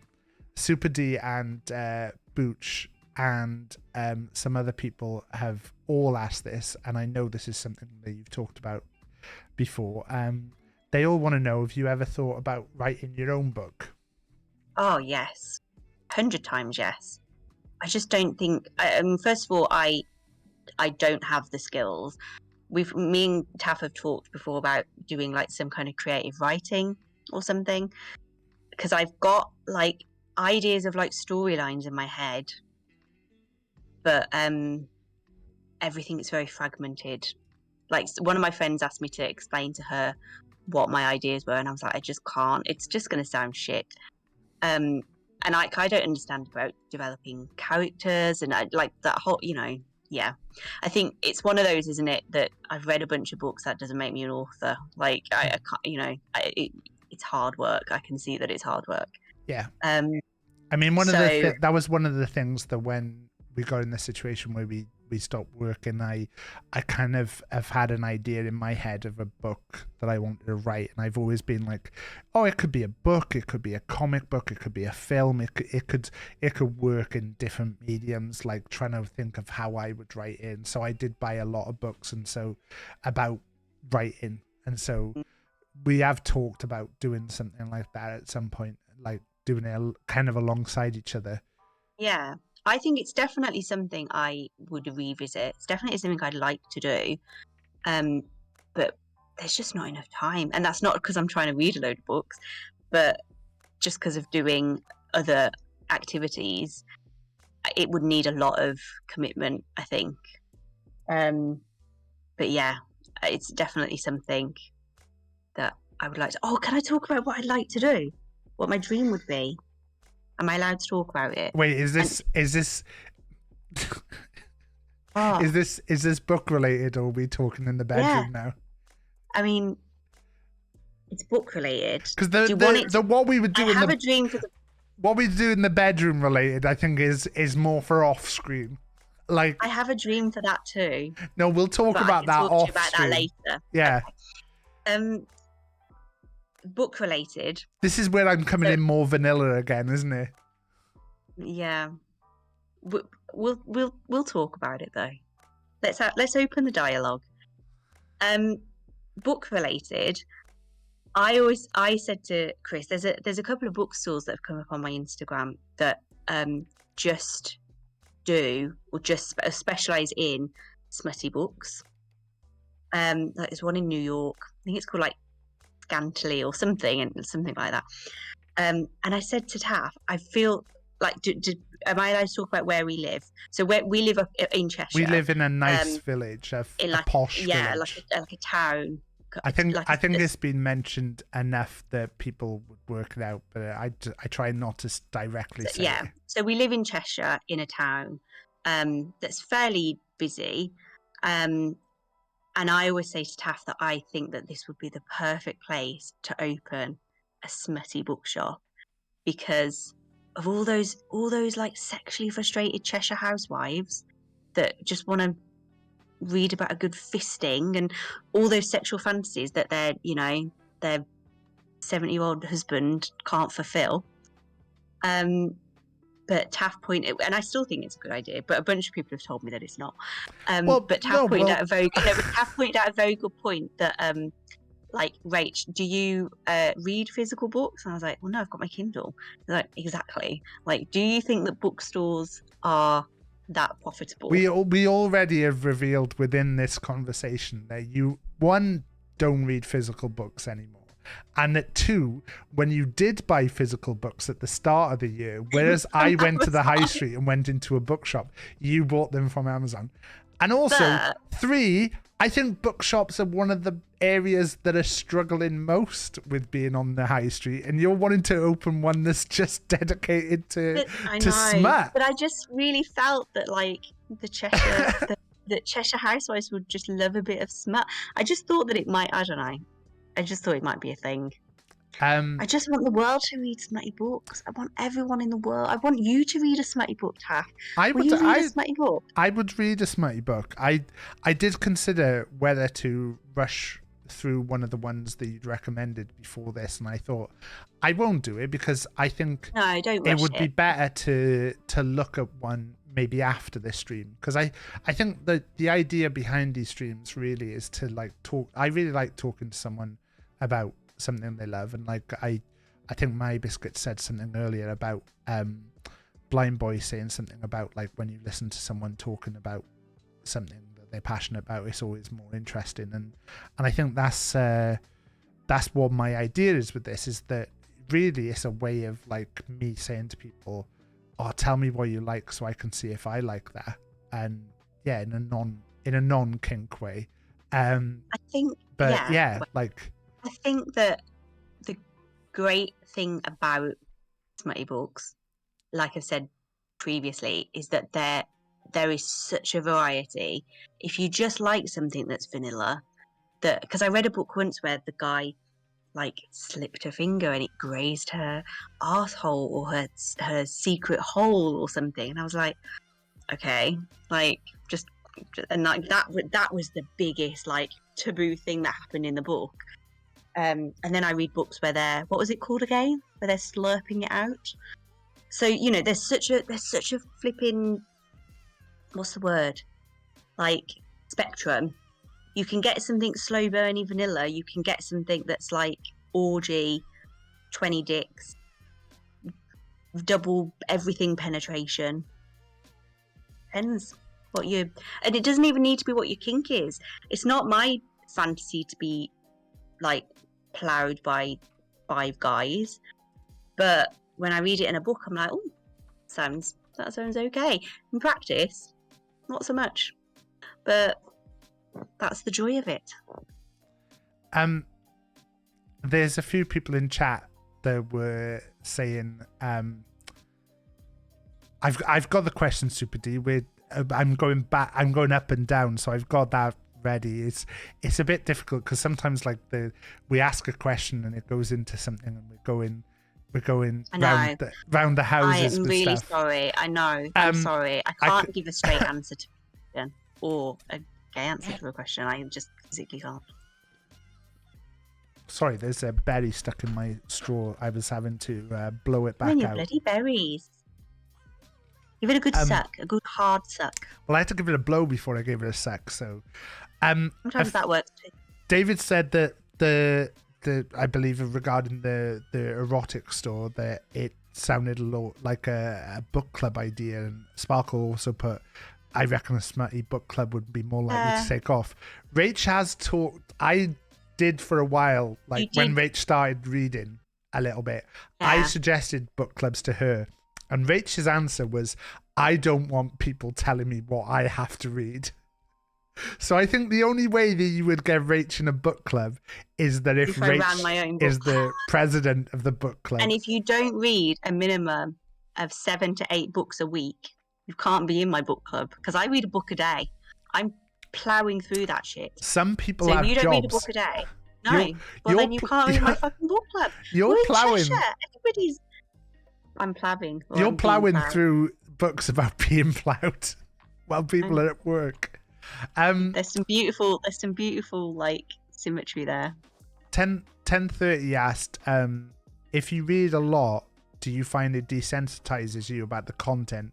So, e.g., does it stop being sexy after a bit and you start analyzing it? So I know you've talked a little bit about things kind of going more and more.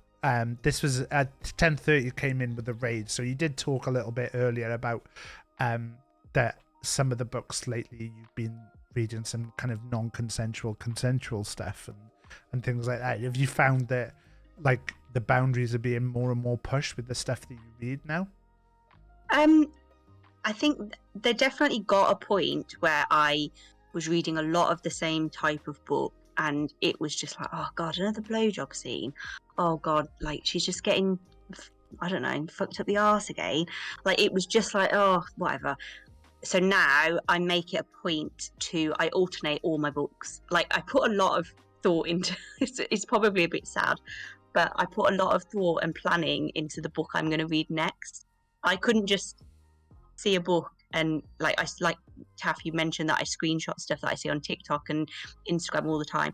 I have to screenshot it and then I have to sit one day and go through everything, read all the reviews, what type of book is it, and then it slots somewhere in my list of stuff so that it doesn't clash with something I've read previously, so that I don't get to a point where I'm like, this is just boring now, because I love it. I absolutely am so passionate about reading this type of genre, and I never want to get to a point, I never want to get in a funk, I never want to just get to a lull and where it's not entertaining me, or it's not engaging me.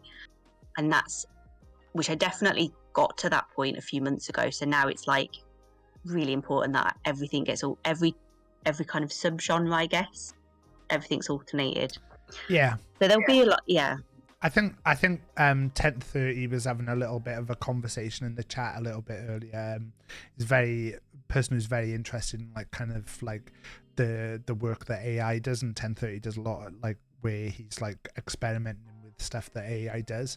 I mentioned that like kind of smutty books are one of the areas that is like less likely to be pushed in by AI writing, because there's kind of a lot of guardrails on it, and I think from what you've said about like things that push the boundaries, it's probably going to be an area that really is always going to be a bit more human led, because of the fact that, you know, if you had an AI model spitting out some of the stuff that you've talked about tonight, I think you'd be a bit like, oh god, whereas it being written by a person, Yeah, and I think that's most the draw of those books, or for the majority that I read now. Or well, yeah, that it's the emotion that you don't like, that you get from a person that's maybe like experienced a lot of the, especially if it's like a dub con thing, or that's maybe experienced that kind of situation, or is really into a particular kink, and everything is like a first person sort of perspective. So I don't know if you'd get that same effect from AI, like generated writing.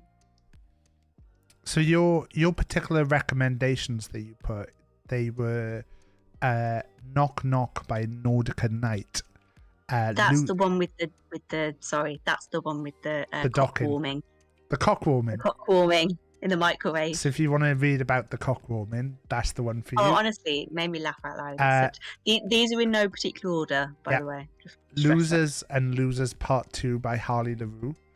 In the Absence of Light by Adrienne Wilder. Dark Honestly. Notes. Sorry? Sorry, I just remembered interrupt. that I put that on the list. That book, it's a male book, and the one guy has autism, and it is, oh god, it is beautiful. It's the story. Oh fuck, I wish I could read it again. I read it when we were in Texas, and I don't know if you remember. And there was a second part to the book, and I panicked because I had no Wi-Fi and I couldn't download it. And I was like, I have to read it. I have to read it now.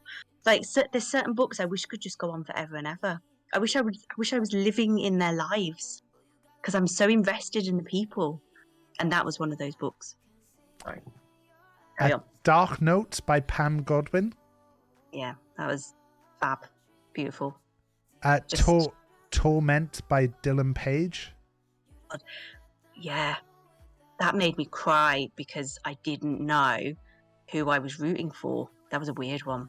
I don't want to say anything else because you're going to tell me off that it's a spoiler in case anyone wants to read it. I'm not going to tell you off that it's a spoiler, but like you do have a tendency to like spoil it. I know, but that was kind of dub con, but it was weird that I can't say anything without spoiling it. It just made me so conflicted. These will get listed in the Discord afterwards. Yeah. Yeah, it was a good read, and there were lots in that series. There were like 6 books, I think. So. And the final one you've got on here is Shrek 6 by Simon Nomis. You're a dick. I believe that's about. Is that about Shrek having a fuck party? I think you said. It's do you know what I always think about? Nomis is a great writer though, isn't he? This is another in-joke that you don't get.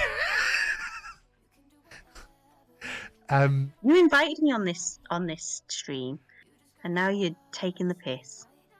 Look, Nomis, if you watch the streams, you'd know that on a Wednesday, me and Wasp will often do Wasps Happen in Taff, which is a 10-minute news roundup, and there was often a reading of an erotic novel on there. But now I know some of the good ones will be reading from them rather than. Yeah, but are you going to read them and take the piss? Don't read my Smutty Books. No. Piss. We were I reading. recommended some proper heartfelt ones. If you're going to go on. What? You don't think Shrek Fuck Party 6 is? I mean, if you just jump in with Shrek Fuck Party 6, then yeah, you might find it a bit funny, but you've got to have read. If you've read 1 to 5, you'll find the emotional connection in there. Yeah, 10-30. You need to have really invested. 1 to 5. But I said really. before that I find it a challenge if there's multiple books in a series and I'm not digging it, I have to keep going and then I don't enjoy it. So what if I read 1 to 5 and I don't enjoy them and then I can't get to 6? Or I get to 6 and I'm like, fucking wish this was over now. It's the bit where he says, "No, get in my swamp." Nice swamp. Nice. That was a terrible Scottish accent. It was a Mike Myers accent, really. I don't. Wasn't though. No. Yeah, Stop. that's what I was going for.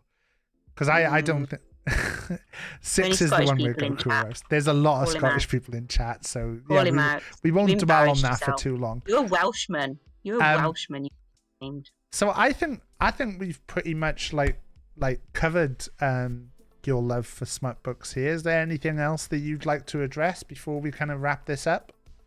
No. I don't think we had any more Just- questions. I didn't see chat. If anyone, if anyone's got any smutty recommendations, We'll be popping send them these. Taff's way.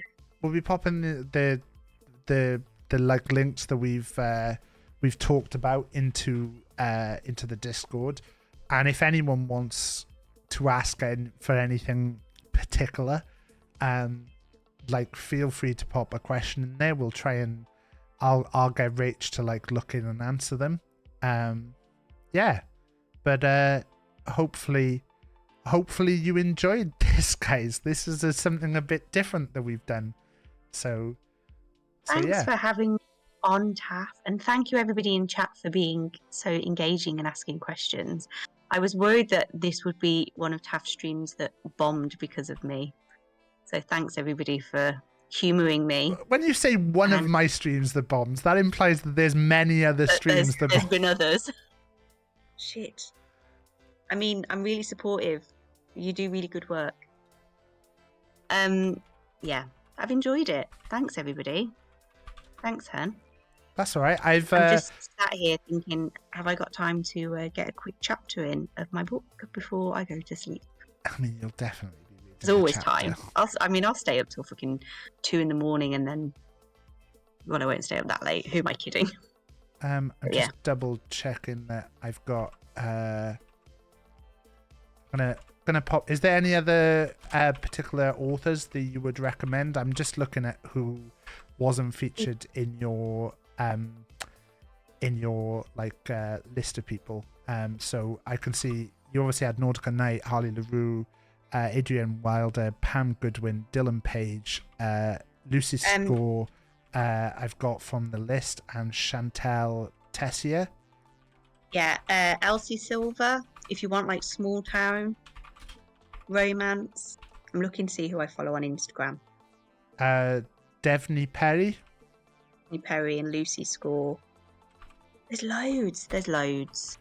That's all right. I'll pop these in for now, and then if anyone wants to ask any questions, or like pop something in, feel free to stick them in the Discord, and we'll take it from there. But yeah, thank you for the discussion.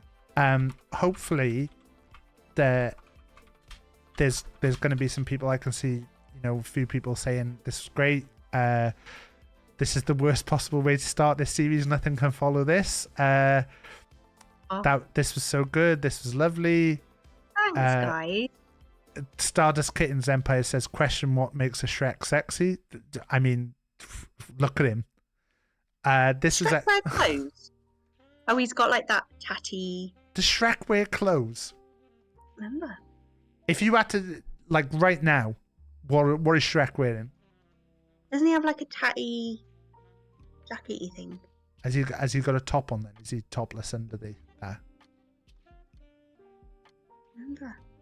He's got a little waistcoat, and then he's got like a white top under it. You're googling Shrek now, aren't you? My last Google search was docking penis if you don't have a foreskin. Oh yeah, he's got like a tabardy thing on, like not a tabard, like a yeah, okay. But yeah, hopefully this was enjoyable. I've popped the recommendations in there, and if anyone's got any further questions or anything that you wanna ask about, then let me know, and we'll try and get in touch with Rach. Rach, I will let you go because I know you're gonna want to read a chapter and go to My sleep. book. It is 10:15 now. God, I could have read like the fucking whole book in this time. I usually know, so for a little behind the scenes of mine and Rachel's life, I start the streams at 8 because we've put Jack to bed by 7. It gives us a bit of time to settle down and stuff, and then I'll start my streams at 8. So Rachel normally go up to bed at 8. Now I usually know that up until about 9:30, Rach is still going to be awake reading her books. So even though Rach goes to bed at 8, she's pretty much God, hour and a yeah. half at least of reading. At least. Yeah. At least. Yeah. I've been getting later and later. So that's a problem. And I'm not a night owl. that's usually the Not- perfect time as well to pop my head round the door if I'm not streaming and go, fancy a quickie? Fancy. Yeah. You've been reading your books. You're warmed up. But that's it. That's the perfect time. There's no need for foreplay. I'm wet and ready to go. So crack on. Okay. That's enough talk about my vagina. On that note, I'm gonna go and have a wank. Right. Love you all. Thanks very much, guys. Bye, everyone. Bye, Rach. Bye. Are you going to know? She didn't know what to do. She'd shut it down.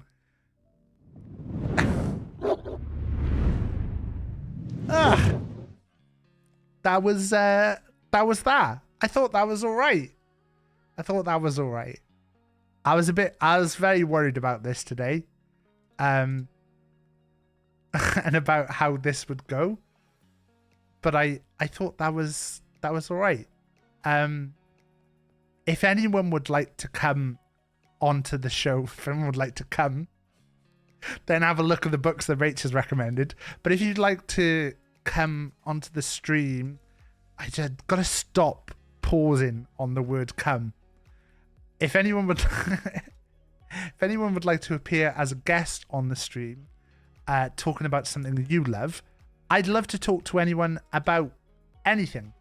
So if you've got something that you love, I'd love to talk to you about it. So I've said before, I think a brilliant one would be to get Precious Rogue on, Beth, who is a massive wine person.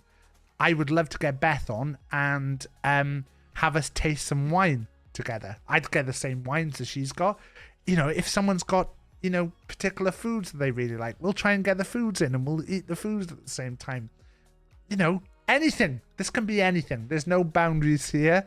There's nothing else that we can not do. Guy called Skylar Superman. Look, we can do anything with this. This is I really enjoyed this. Like it was fun and it was different. So like yeah, to have done this, and like I said, like the entire philosophy behind this was I wonder, like, will it be fun to like talk to people? I really enjoy talking to people about stuff they love. So yeah, like even to get like, you know, people on to talk about anything. I don't want to start naming names in case people like are like, oh god, now I feel pressure. But you know, even like, you know, Mary Biscuits with all your nerd stuff, you know, I'm sure like I would love to have a big conversation with Domella about something. So, you know, if anyone's out there and is thinking, oh yeah, that would be cool, let me know, and we can have a conversation. We're probably gonna hold this now till the new year and do some then. But yeah, I'm probably gonna do a little bit of gaming now. So if anyone wants to do anything else, or if there's someone wants to go and check it out, got a few weightlifting nerds in too. Imagine a big chat with Booch where we do a chat with Booch about working out, and then we work out at the same time. But yeah, I really enjoyed that. That was fun. And I hope it was all right. What we'll probably do now is I'll probably jump into a bit of this Fortnite Lego stuff again, because that was quite fun last night. It'd be nice to jump in and do a little bit of that. So yeah, if anyone has stuff they want to nip off and do, I won't be offended and stuff now. I really just enjoyed that. That was nice. You could talk about working out and nutrition. The thing is, Booch, is that like I feel like when you talk to someone about something they're passionate about, it's exciting. Like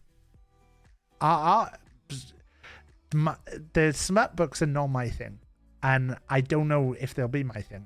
I probably will give one of Rach's books a read through and see what I think about it, but I don't think it's necessarily going to be for me. But like, I think listening to someone talk about something is just really enjoyable. So yeah, if you wanted to be on, if anyone's got any suggestions of something, and to be honest, the door is open to anything. Like if someone wants to talk about something and you think like it doesn't have to be an hour and a half, it can be, you know, we can work it out as it goes. But yeah, I'm gonna play some Fortnite now. So I'll probably change the title. We'll pull the sexual themes marker off and we'll pop us in the old Fortnite. But yeah, I was a bit worried. I don't know if I covered like trigger warnings and stuff. Did you get your wrestling belt sorted? Well, because it was the one, I've asked my wife to buy it at 10:30. I've ended up just asking her to get the spinner for now, and because the spinner was easy, you can just get the spinner. But I can tell you now, I am on Facebook. I am in the groups. I'm in the Narwhals group they recommended, and then I'm also in Belt Masters, Wrestling Belt Connectors, Drip Belts, and Championship Leather. I've ended up like in a whole collection of wrestling belt groups where I just like see people's belts every day and go, oh god, like that really looks really good. Do I want to look at that? I literally go on Facebook now just to literally look at people's wrestling belts. Watch out for the scammers. Yeah, that's the hard thing. I think that's the thing at the moment that stops me like going for it. At the moment though, this is gonna be the worst thing, one of the worst things I've ever said. I really want to get the $1 million belt because I think it's really funny that I'm now a millionaire. And I think it's really funny that I'm now a millionaire and I could get the $1 million belt. And I realize how stupid that is. And I realize how like such a thing. And I'm like, I just think it'd be funny. I just think it'd be funny to like have the $1 million belt. And now I'm technically the $1 million man. $1 million is less impressive these days. Oh, for Christ's sake, Taff. Hey, look, Powerful Khan. She didn't know I was a millionaire. Well, we don't talk too much about those, but like, yeah, we're like Rach touched upon in that. Like, I'm retired. This is all I do, and that gives us a good link into talking about the fact that because I'm retired and because I've got enough money that I don't need to worry about stuff anymore. That is why we dedicate ourselves on this channel to raising money for charities. And one of the charities that we are supporting at the moment is the Samaritans. So we've got the Twitch fundraiser. I know a lot of people are like unsure about stuff with Twitch. So we also have a link for Tiltify that you can use. So if !charity in chat, there's a link for the charity link in there. Like I say, if you can only afford to sub to one streamer on Twitch, go stream to someone else. Go sub to someone else. You know, there's loads of class streamers out there. You know, Gburb, 1030, Ad, Cudder, Llama, any of those people, like they will like be great to have the sub more than me. But if you can afford to like chuck a bit our way, feel free to throw it into the donations rather than sub. You know, subbing gives you the emotes and stuff, and nice.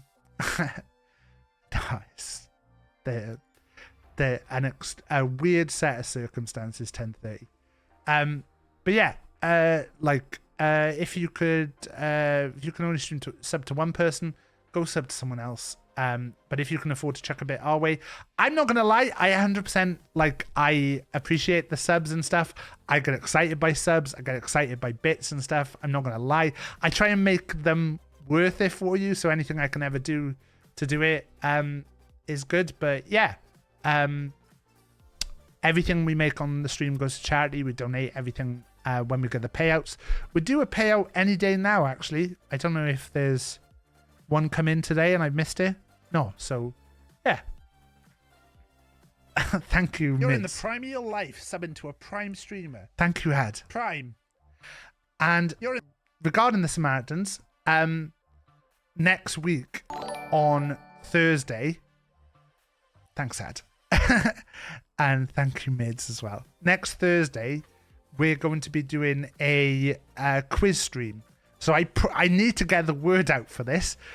Next Thursday is the longest night. Longest night is considered to be, by some people, to be the most depressing night of the year. So what we're going to do is try and do something for that, for the Samaritans. And we're going to be doing a quiz, which will just be a bunch of entertainment for you for the evening. It's going to be a load of different rounds of different games and quizzes.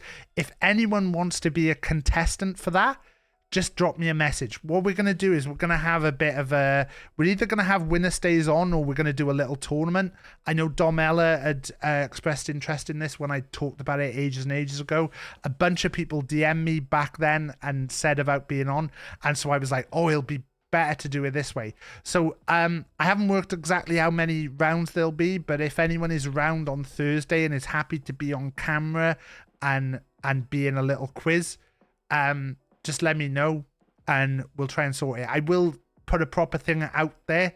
But yeah, like really, if you can be on camera, and that would be better for me because it just is easier for knowing everything. But yeah, there'll be a bunch of different quizzes, some based upon quiz shows that you know and love, and some just based upon random. Yeah, Thursday next week. So a week today. It is Thursday today, isn't it? It's Thursday today. A week today. So yeah, that will be from 8 p.m. next Thursday. We'll start advertising it now, but yeah. I've not done any work for it. So hopefully all right. But my idea is that we do either a tournament or we'll work it out. I'll post about it. If people want to say that they're free or anything, then we'll sort it out from there. But yeah. Yeah, we're gonna go. I've been pied again. But we're gonna talk about everything. You bought Tipping Point after your last quiz and after Christmas. Tipping Point is gonna be played. So my idea at the moment is that there's different rounds and there's blah blah blah blah blah blah blah. Anyway, I think I should just get onto the games because I'm just getting caught up. But yeah, I asked for 2 presents from my wife this year, and both of them make me seem like a child. The one present is a wrestling belt. The other present is a £1,000 Optimus Prime that is robotic, that you can train to do different things. I really hope I get the Optimus Prime. I'm really excited for the Optimus Prime. I can't stress enough. But like, I've asked her what she wants for Christmas, and she's told me all cheap things. And it's really frustrating because I've asked her for something that's £1,000.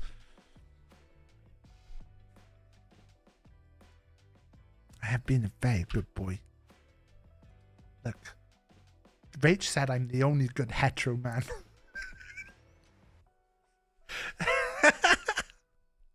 Rach said I'm the only good one. So, you know, treat me then. Right, let's go play a game.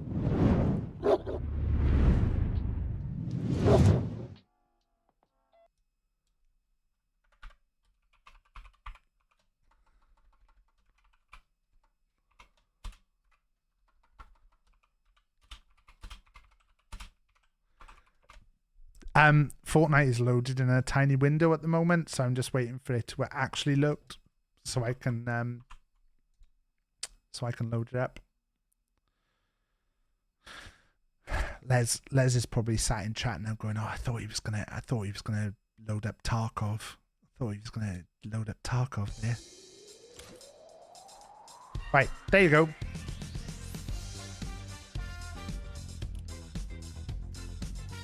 Right, we're playing as this little, like, weird fella.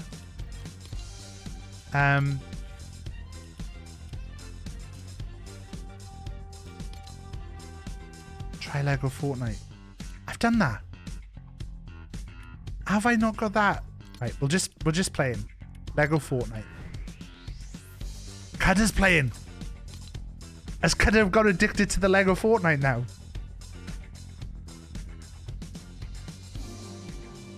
Let's try and fix this. Transform fit to screen.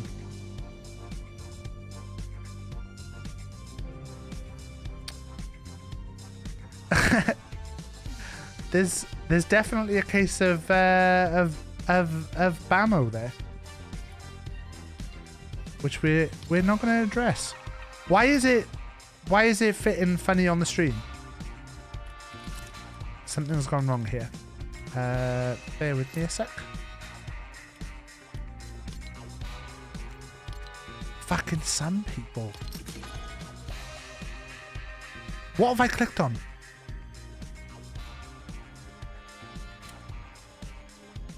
Lego Fortnite's the true Rust. It's so weird how like Rust would bring out like the proper weirdos. It's too much talk about docking. Emily's thinking about foreskin too much now.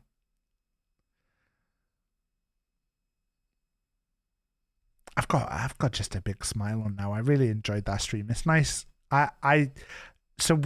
Going back like a long time. We used to do every Sunday was wife stream Sunday, and I would stream with my wife every day. Does this look damaged? Is this damaged? Does stuff get damaged over time?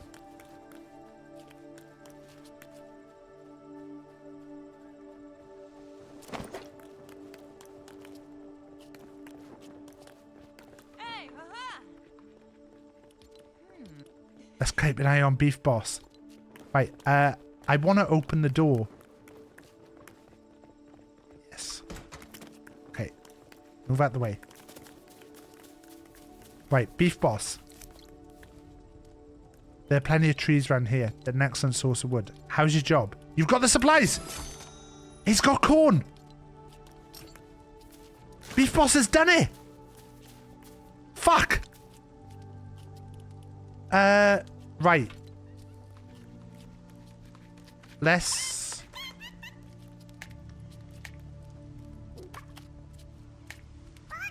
How do I need to do this? Oh! Shit! How did that... I've got egg. I've got egg, Booch.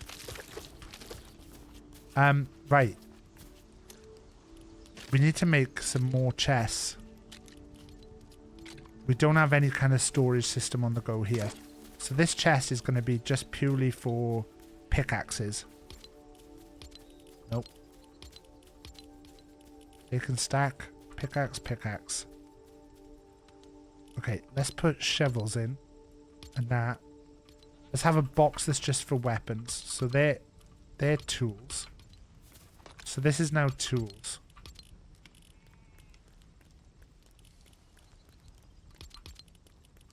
This is now just pickaxes.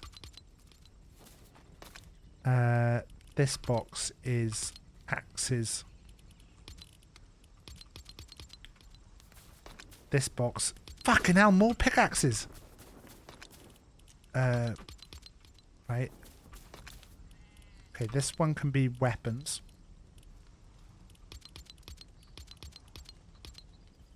Why will it not let me take the stacks here?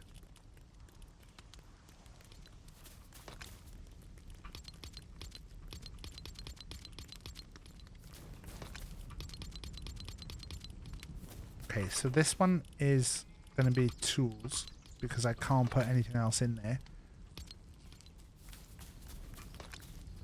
This one is purely bones. So bones.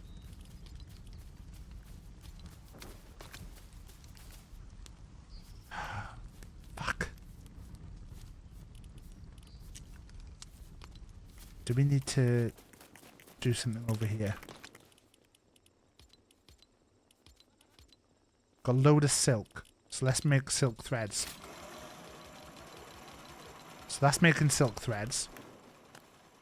Workbench to upgrade. We need marble slab and sand stuff, which we don't have yet.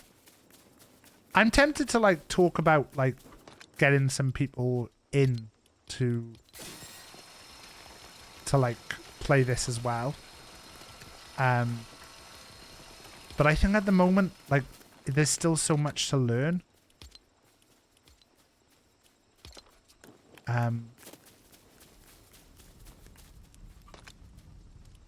That's got 10 of those in. So, should we cook the corn? Where did the corn go? Did I drop the corn?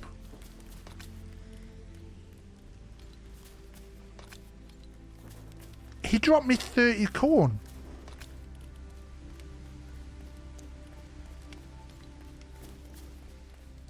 Did the chicken eat the corn? The chicken ate it. Fuck.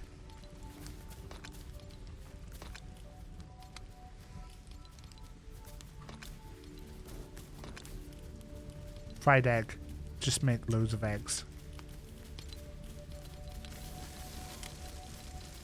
Make all those eggs. Right.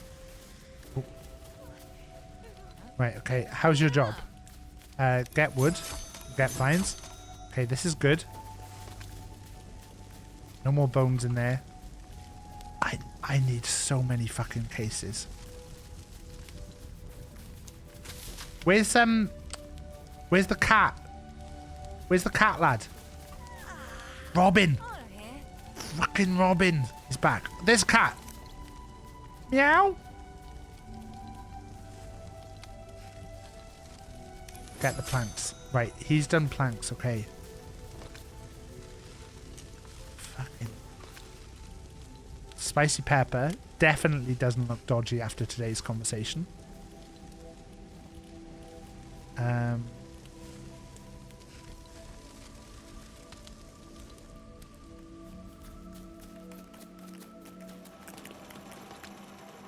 think we've got more of those now. There we go. Let's do that. Right.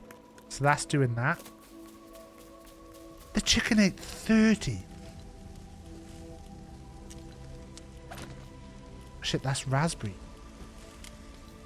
Snowberry. So that's not food. And that's not food. So that's food. That's food. He ate 30 though.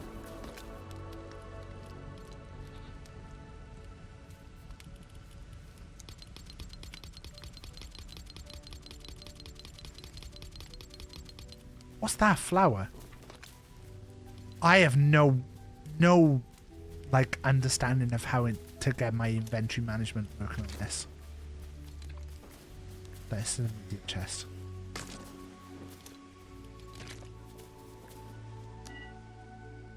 Don't have the stuff for that. Right. Food should be in here then. Let's put food in here.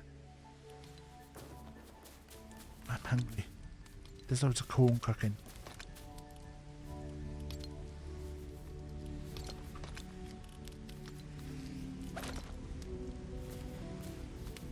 I'd like to get like a co-op one going on for this. Just to see a bunch of us like playing together. But like I kind of want to keep just playing this like this at the moment because there's going to be a load of stuff to learn.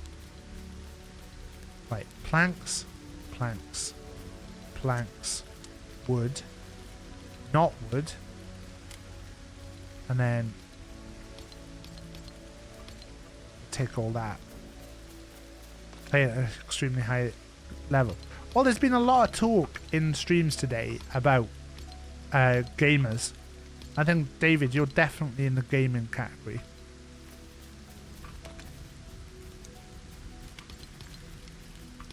Right, let's put those in there. This makes sense.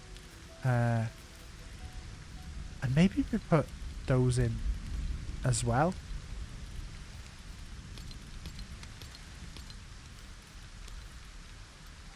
Okay, that makes sense. wood stuff. Right, that.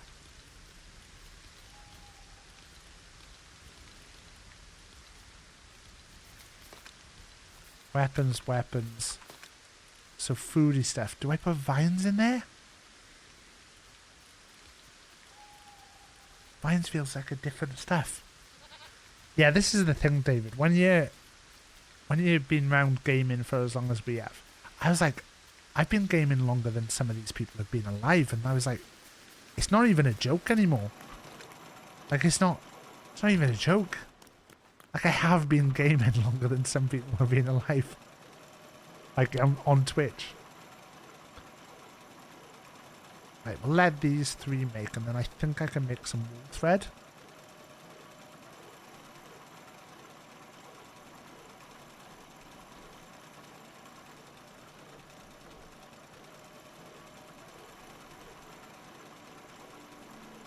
I think I've made a couple of mistakes with today's stream. There's a couple of things I'd probably change. I think having chat on stream would be nice. Probably should have found a way to put chat on screen. It's hard trying to work out like how much space to do. I'm gonna do that next time.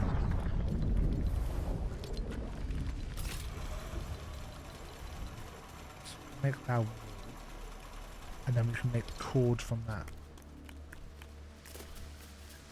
Okay, they're all gonna attack that. That's fine.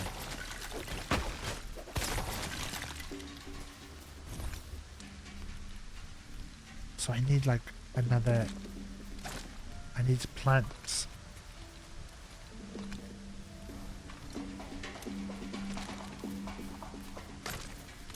I saw Seb in at one point earlier. It was nice. I'm hoping some people enjoyed that who don't watch as regularly and thought they'd check out this stream. Because like I said in the stream as well, I was a little bit worried about like, have I got the nuance to talk about some of this stuff? Like I think some of it I didn't want to sound like I was kind of taking the piss and stuff. And I wouldn't want to with anything like this. Slapberries, that's food.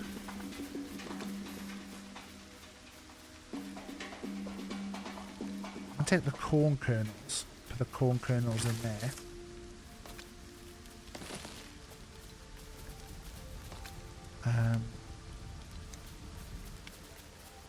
What's those? Wheat.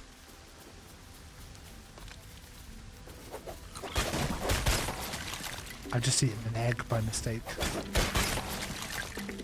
Right. So I think we could put all that in there. That's like kind of miscellaneous stuff. Corn on the cob.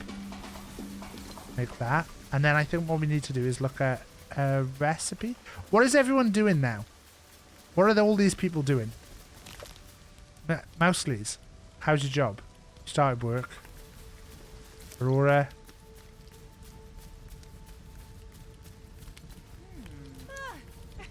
How's your job? You started work. Beef boss. Beef. Beef. I hear you've been working with you're 65% done. Right, okay. Beef, I hear you've been working with Cutter and Armor. What's this about? 5 knotwood rods for a fancy sword. So we can make that with one more of these.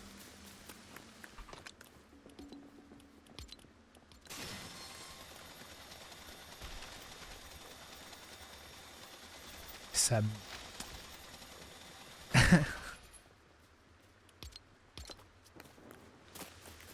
It's funny seeing the numbers go down as we change to the gaming. It's understandable. It was a very different stream tonight, and also I don't think this Fortnite business is always oh shit, always everyone's thing.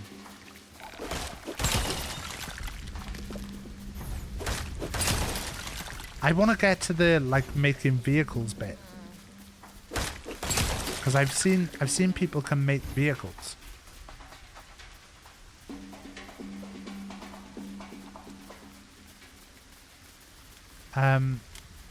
Right, need a fancy pickaxe, a fancy thing, and what are we then waiting for? To upgrade this, we need knotwood, sand wolves, and sand rollers. So do we have to go to a sandy area?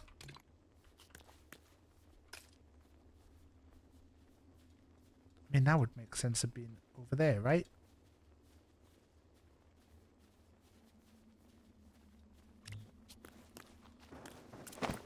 Stop pressing that. Right. I think we were going to take Aurora with us.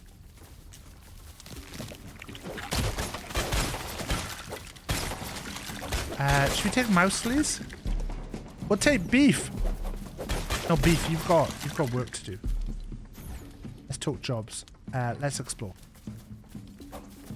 He claps and condescendingly taps you. What a prick. Right, we're gonna go to the beach. So I gotta get like sand things. Sand rollers.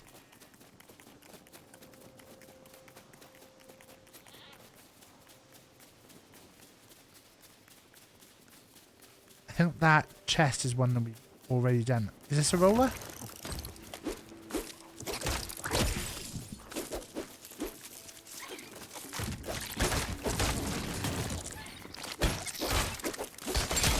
Yes! Mousley's like Hercules or muscles. I've not really thought of it that way.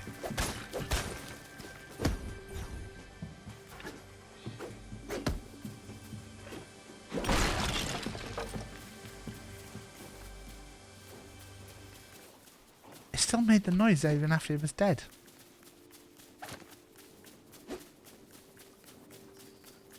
Mouse-Gullies. That was a fucking banger of a theme tune for Hercules. So, sand rollers and sand wolves. There's something over here.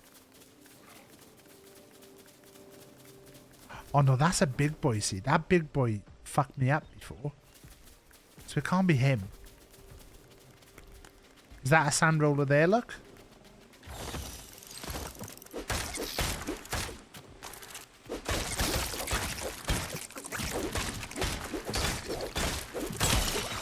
Yes!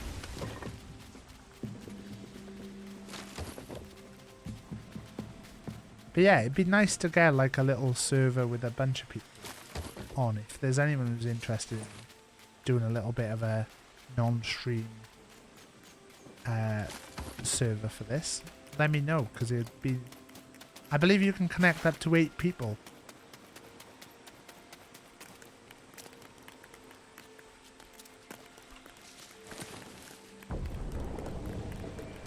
Looking for one of the wolves. Be down for that. As long as I made sure it wasn't like certain people weren't allowed on, right? Eat. Oh. Stuff not auto stacking in this is really annoying. Right, there's one of those rollers over there.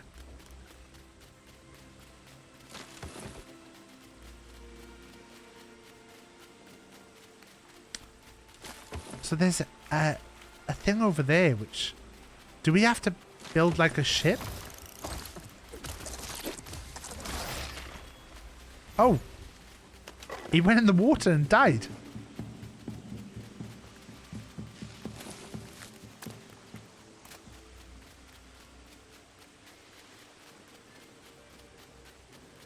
Right, the only thing is we didn't see any sand wolves.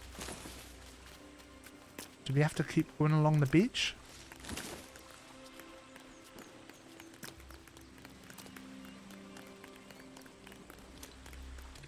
Oh.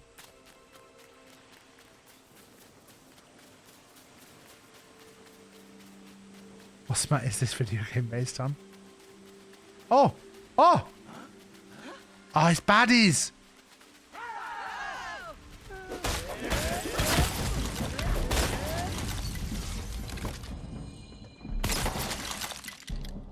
I didn't double check my my health there. I didn't double check my health. Watch out, beef!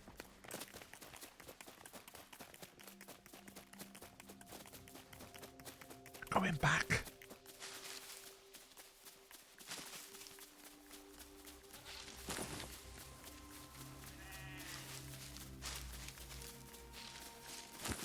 I don't really get some of the things in this game. Like, some of them don't seem that, like, well, taking it from Five Guys there. Yeah, exactly. That's the smut we're looking at there.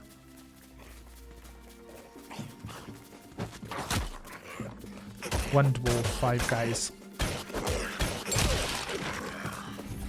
See, that's a wolf claw, not a sand wolf. So it's definitely we need one from something in the sand area.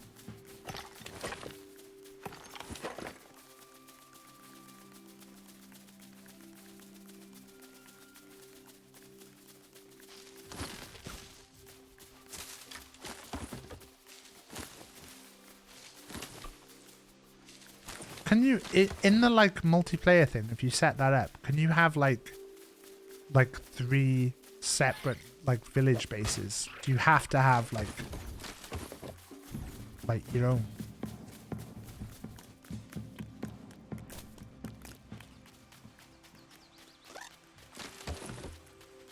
I'm gonna have to nip in, grab my sword, and get out here.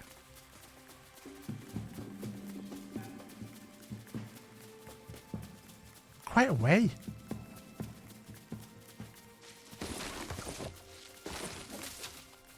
You can have separate ones or together ones.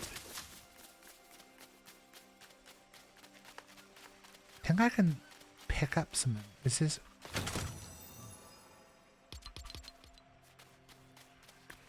there anything I can pick up here that I can throw at these guys?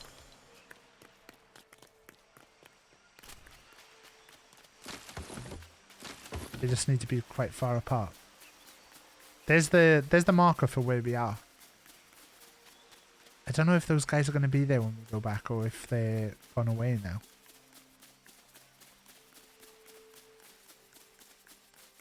It looks like they're there, but they're all around the... Oh.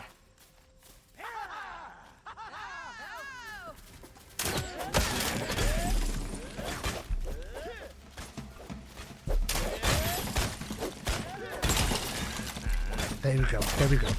Oh, let's get the... My sword broke. My sword broke.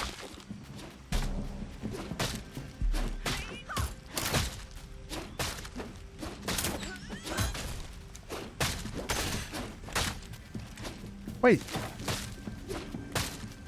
What are we attacking here?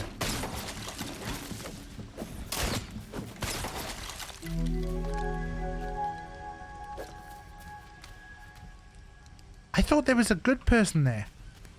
Were they just all baddies?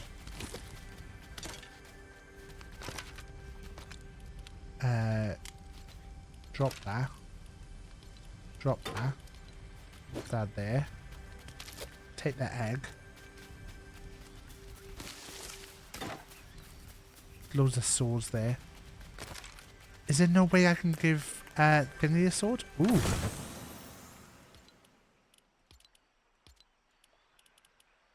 Wheat. Are we all baddies? Ultimately, we are all baddies.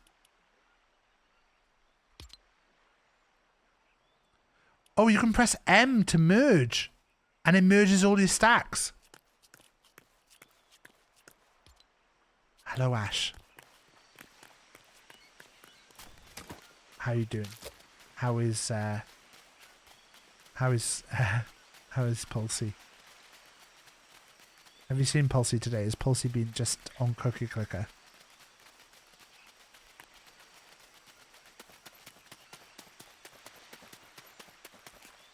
Right, we need to go and drop stuff off. It's not... The inventory and stuff is not really helpful. crabs. More crabs. More crabs. There's another one of those things, so we'll get that.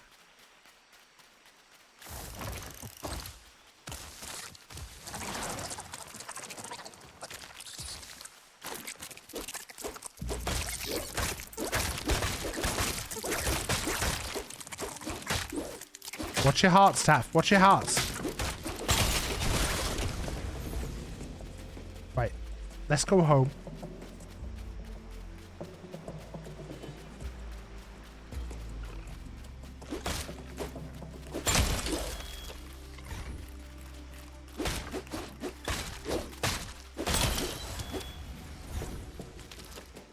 Let's go home. Let's be safe. Spend the day trying to fix the internet? No. Couldn't play Cookie Clicker all day because the internet was down. Fried eggs, fried eggs.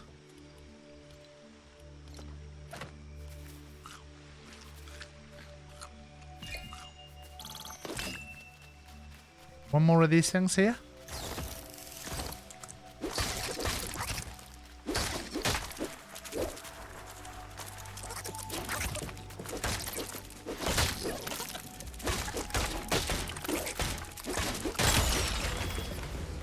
Four in the bed, Lego, Fortnite, when?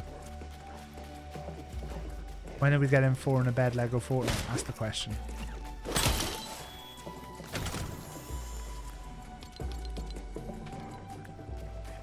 Is that a sand wolf?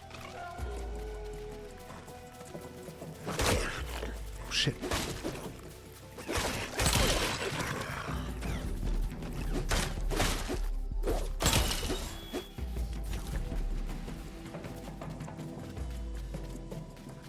I finally watched the Four in a Bed episode today, over on ad stream, because I missed it on Cutters yesterday because I was streaming myself, and it was really good.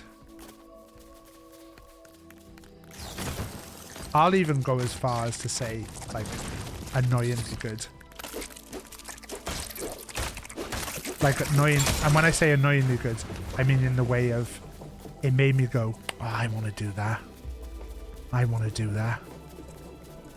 Oh, I wish I'd done that. Do we think this is a sand wolf?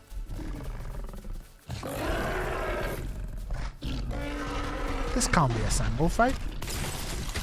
Fuck! Still thinks ad wins. Ads? If ad wins, as someone who only watched ad streams of it, because as I say, a lot of the streams happened while I was either away or when I was streaming myself, I will be shocked if ads wins. Like, Cutters B&B looked beautiful. And I thought some of Cutters' voting, the voting in Cutters' episodes, felt a little bit tactical. I think a couple of people were thinking tactical. Now, I obviously didn't see the extended cut, so I can't comment completely. But I think a few people were thinking about tactical voting when they half of Llama's building was blown up. Oh, really? Like, blown up beforehand?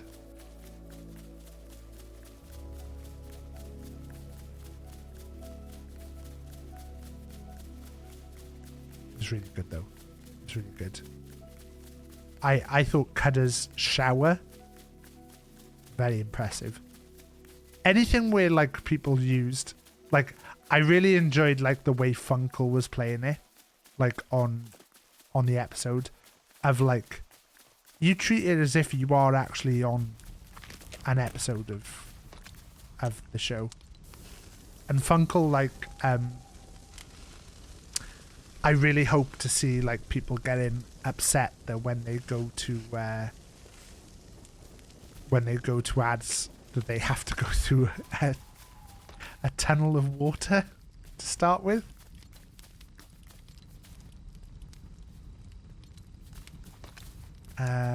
Wood. Wood goes in there. Wait. Can I give you something?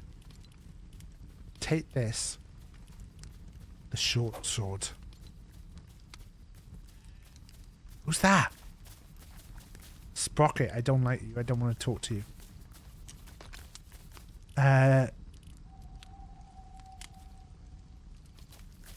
Food. Merge. Do they merge over?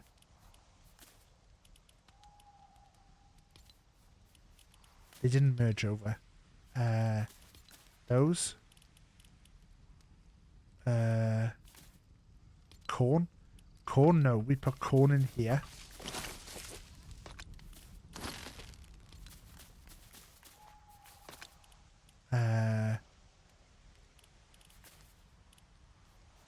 Pumpkins. Meat. Raspberries. Eggs? There's no eggs, but...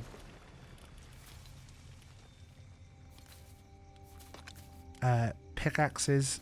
Don't need to do. Watch out for brutes. Are those guys brutes? Right. That there. That there. That there. That in the offhand.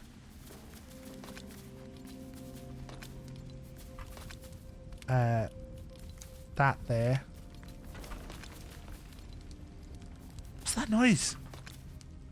Bone. Those in there. This in there. Loads of blast powder. Loads of those. An ad will get it by an egg or two.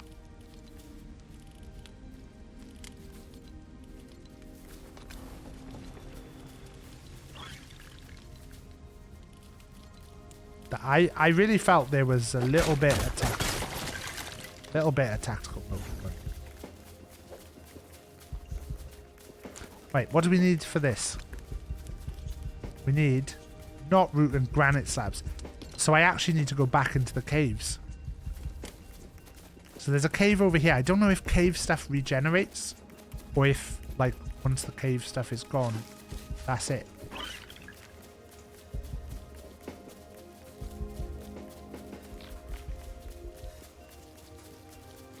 Les, if you're still here, I was talking about playing Tarkov with you earlier. What's this? What's this? Why are there trees around here?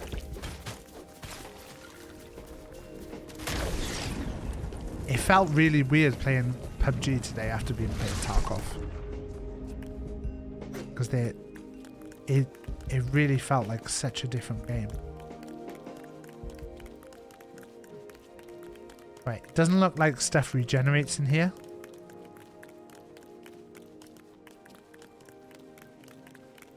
I don't care about... There's the potential that we could build stairs to go up to that. But I don't think it's a good idea. You think Funkel's hosting them? What did Funkel do so bad with his hosting? Funkel seems like he'd be a lovely host.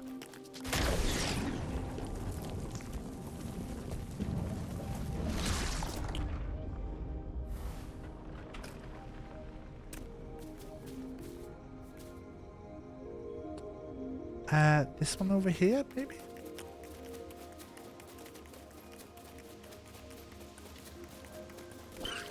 He's a weird fishman cult leader. Well, I mean, Cutter had 15 dogs. Cutter had 15 dogs. Funkel had some dark secrets. Who doesn't?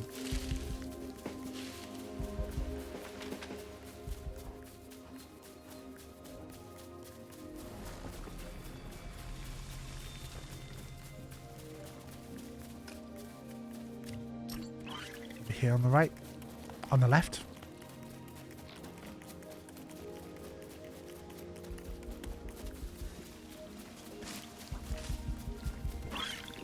I always like competitions like that because it feels like it feels like you were like, oh, I don't want to win because it's a better story if I don't. And then you're like, I also.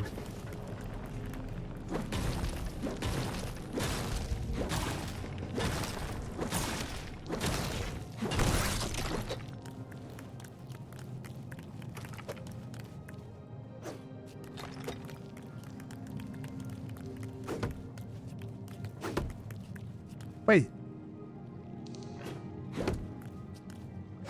This is a uncommon forest axe. Why is this not working?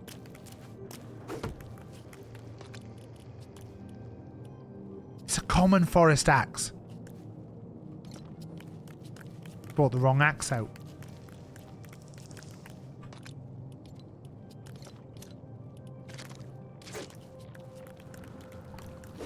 Let's fight some scallies.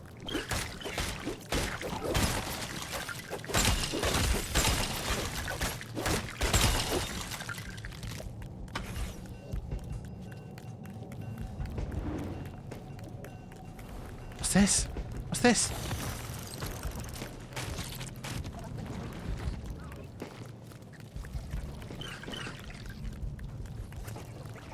Oh my god, this cave is huge.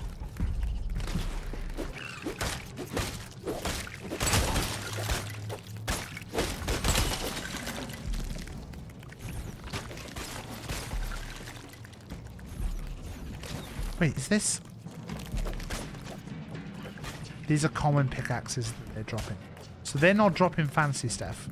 So I don't think it's worth me trying to get fancy stuff then. I don't know why there's that green light there though.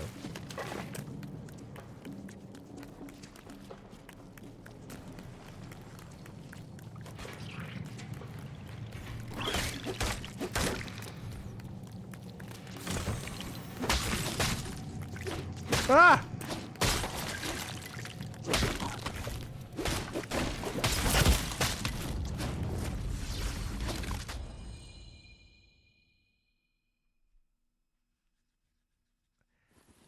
You stayed in a B&B in Bournemouth and the man left his greyhound in the room to wake you up. What? We need an uncommon forest axe. We need 3 bones and 3 wooden rods.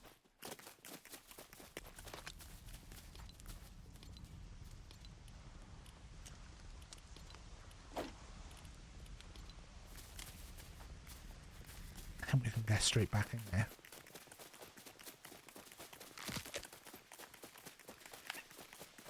Do we need to start keeping chickens? This way.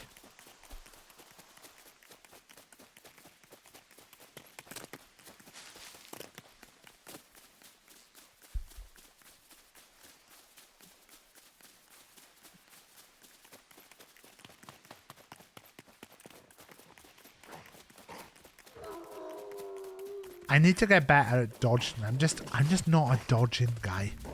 I'm not a dodging guy.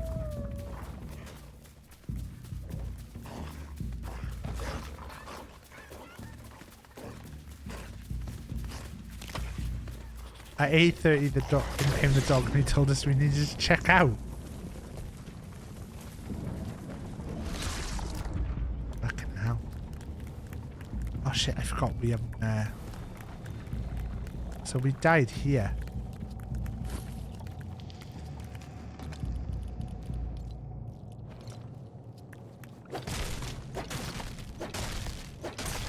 You're my guard, Meows, please.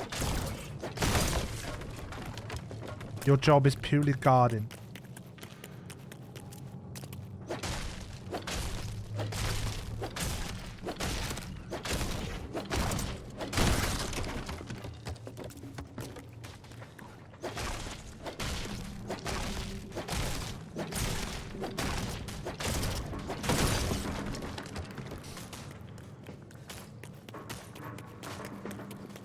Yeah, been enjoying Tarkov with Les.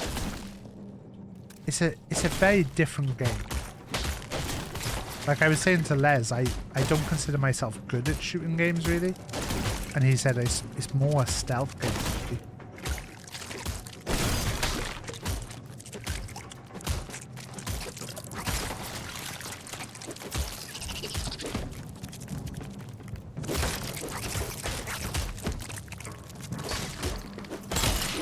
It definitely has got a lot more stealth elements to it than you really expect. Like, a lot of it is just sneaking around. I just don't know about how good it feels to play on stream. It's always difficult working out what games are fun. Like, I like this because I can do this and I don't feel I have to concentrate as much. Like, I can just dick about and stuff. You've got him now, Squeeze.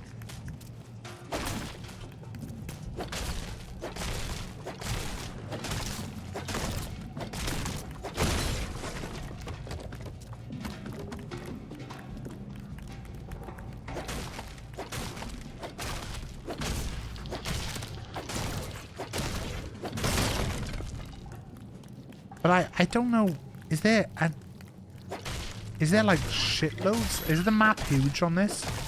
Because like it feels like you're gonna run out of knotwood really fast.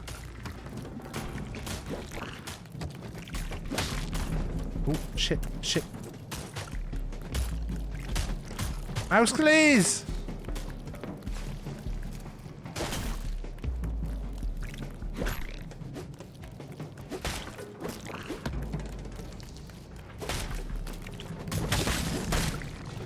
I need to get out of there! Fuck!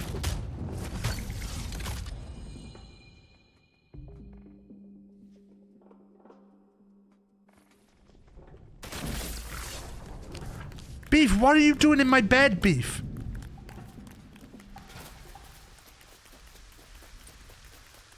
Why is Beef in my bed?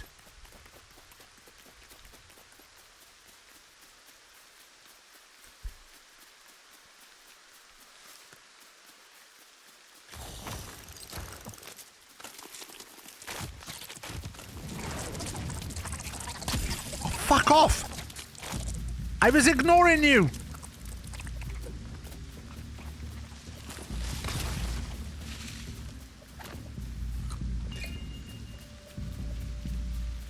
Right, we're gonna go in, grab our stuff, and get back out. I'm not gonna hang about, because I don't have the patience.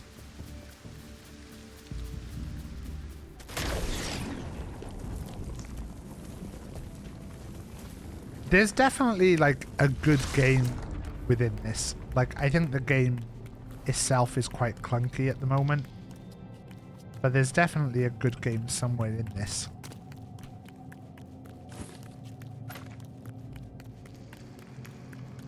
I don't know how great it is at the moment.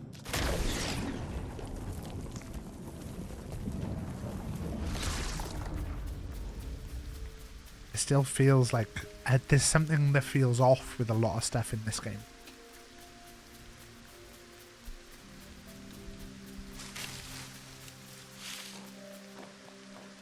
I still feel weird about like the melding of like the Lego world and the real world. It just feels a bit... Oh, oh.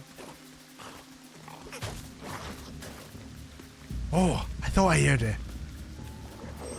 The stacking, yeah. The stacking is really frustrating. The stacking feels like something like basic. I think that's the most frustrating thing about it. Like, it feels like a stacking is something that you would be one of the first things that you put in.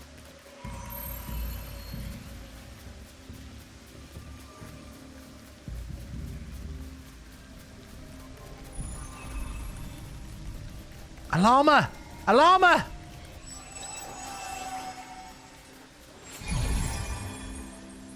Llama!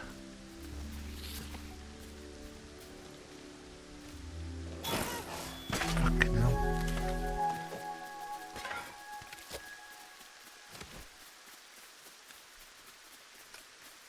Rach did not look happy at my Simon No-Miss reference earlier, did she? Maybe it was a mistake to bring No-Miss into the conversation. The polarizing order.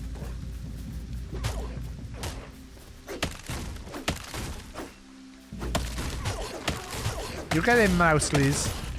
You got him.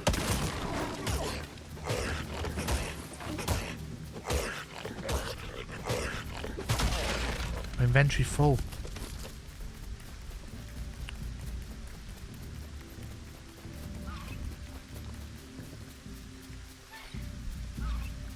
The thing is with Nomis is that ever since he crashed on the scene, he's had his critics. But he just keeps answering them. That's what Nomis does. Right. Not rude. So we're not going to do that because we don't know where the sand wolves are. So this one is granite slabs I need.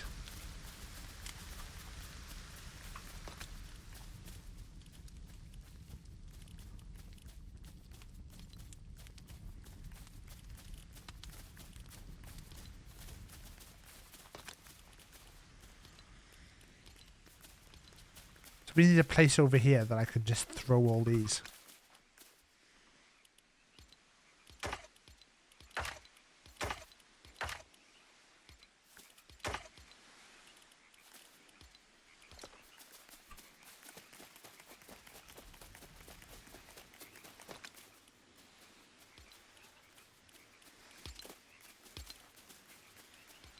Wait, did I just lose the 30 marble slabs that I'd made?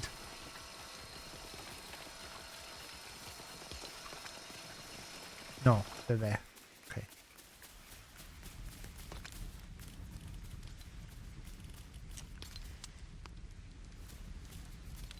So merging is like if I put 7 there and 15 there, that'll merge that. No? What is merging?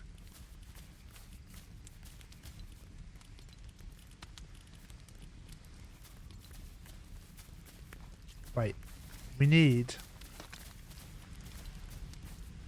30 granite slabs.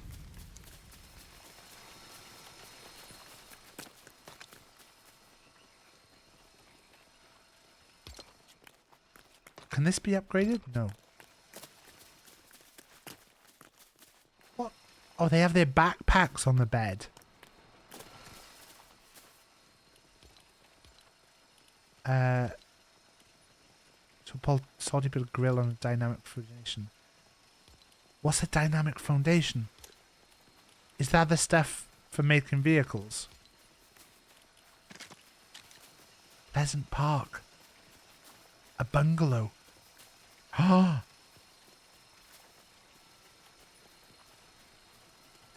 Pleasant Park is like the houses in... Ah.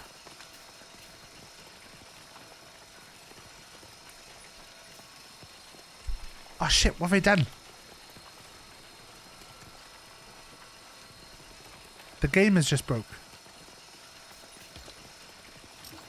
Is there like settings? Settings. Windowed full screen. Windowed full screen.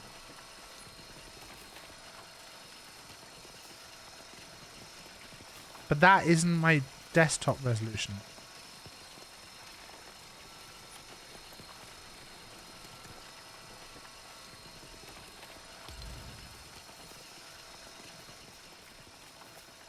Okay, it's working.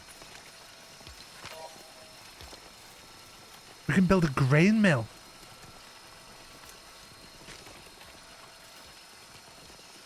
Wait, toys. Thruster, thruster.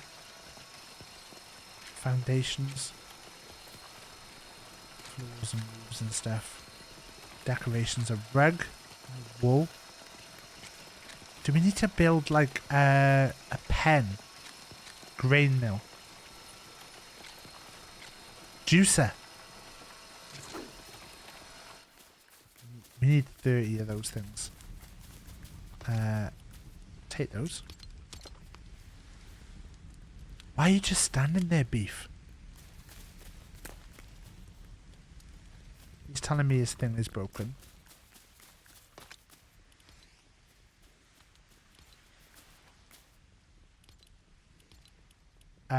Take this. I'll gift you the one of the axes. I don't really care.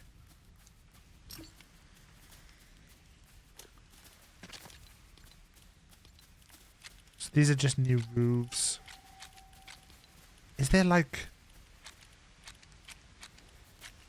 I like the yellow door. Yellow walls.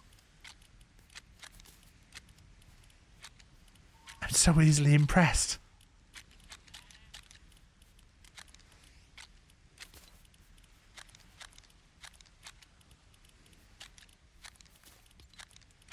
Supports. We haven't really messed with supports at all. Valleys.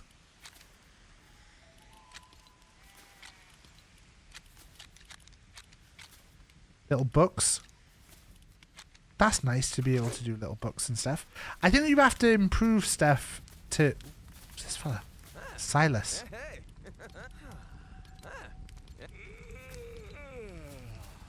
I'm not really a fan of you, Silas.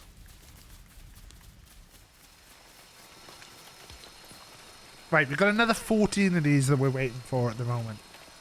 So, how is everyone? How is the day treating you? How is life? Is anyone doing anything exciting on the weekend? I don't think we really have much planned at all. We're going to see the Chester Zoo lights tomorrow, which is always fun. I think some of these like light things can be a bit shit, but Chester Zoo is normally quite good. Oh, wrong one. So it's this thing. It's the lanterns where you like walk around and there'll be people like dressed as animals and stuff. It's a bit weird because you don't really see the animals. You see like little things. The Ivy Asia. Nice. Do this like little walk around look. This winter, journey into a magical land of lanterns and lights. Bigger, brighter and wilder than ever. It's a bit weird because like you're at the zoo, but you don't actually see the animals. Today at Chester Zoo.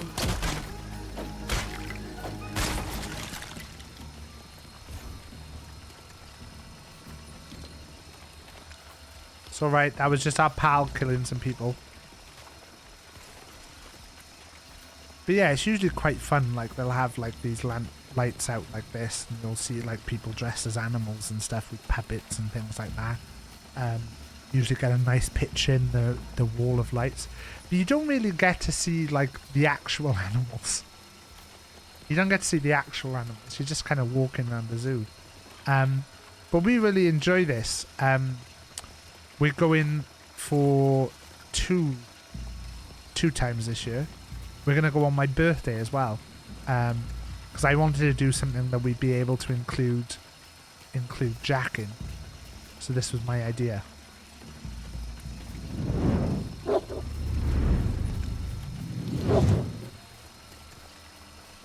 It's my birthday next week. I'm 43, which is mental really. Like I can't get my head around the fact that I'm 43. Like I don't know how David feels, but like it's weird. Like seeing that number and thinking like when I was younger, like how old I thought people who were in their 40s were. And it's like that's me now. That's me.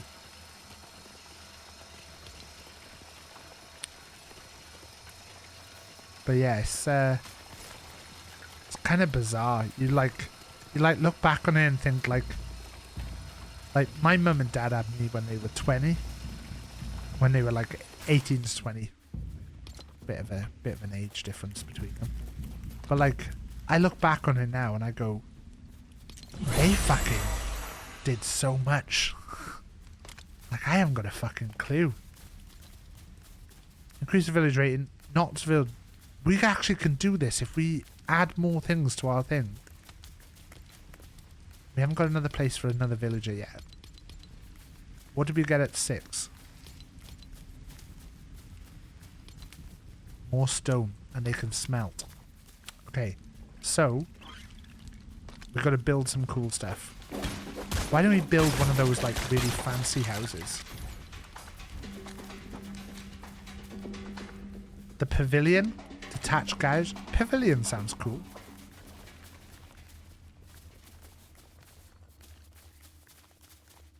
Maybe we build a pavilion and then we use this for like all our making stuff. Oh wait, what do we need? Starter? 18 granite to start.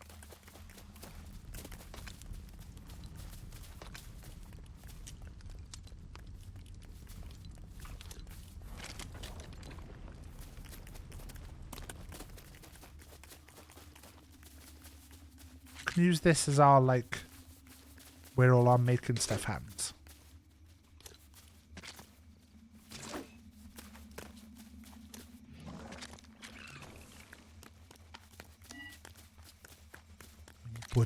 Wood.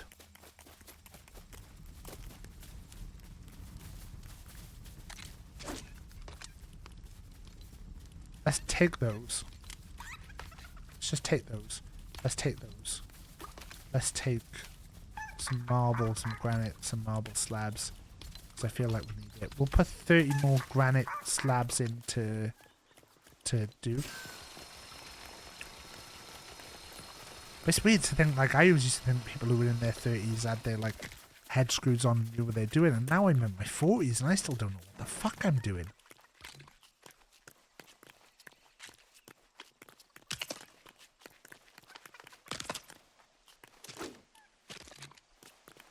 I'm gonna end up being panicked about making a joke about being rich now as well. I was like, oh, I make a joke about it to make it less awkward, and then I'm like, oh, why'd you make a joke about it? Let's go. Boom. Boom. Boom. Boom.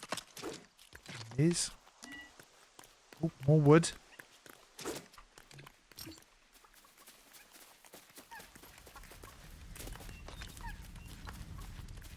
We're gonna run out of wood.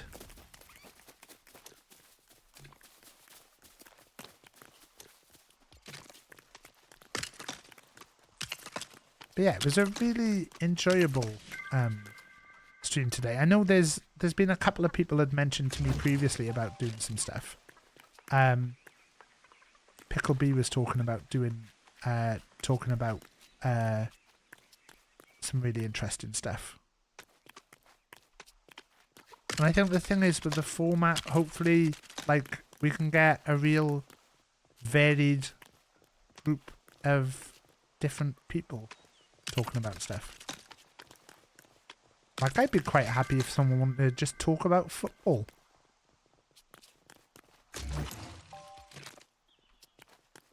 Or, you know, if someone had a game that they really enjoy playing, like, it'd be great to get, like, say if Div wanted to talk about Sea of Thieves. That'd be really interesting to me.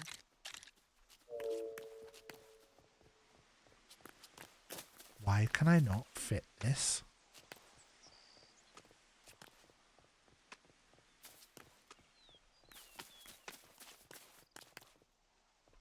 Go there. Go there.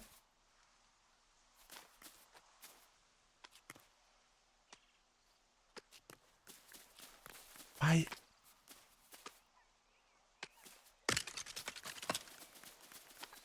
This is the weird thing with this game, is like for a game that's Lego, it feels like it should be a lot easier to, like, why is that not snapping into that?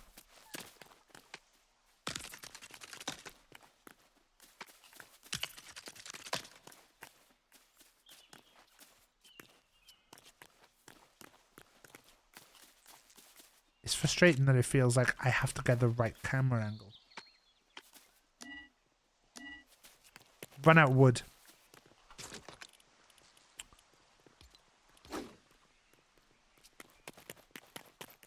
We're going to get wood.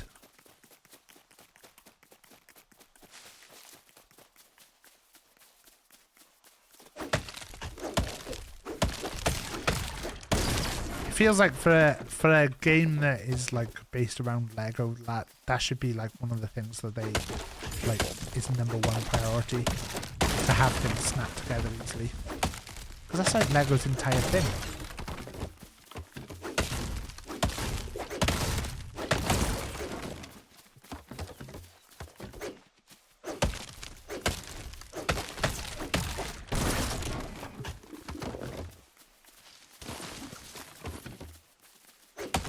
You ever play Lego Worlds? Which one was Lego Worlds? I've played a lot of Lego.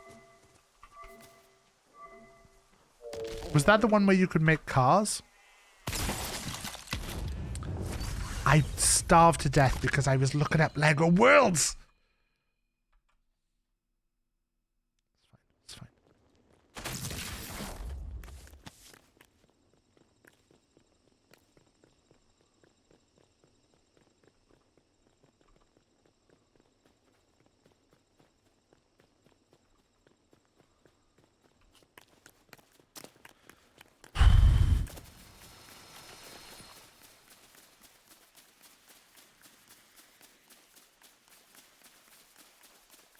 I think I'm gonna go to the aquarium with Jack on Saturday.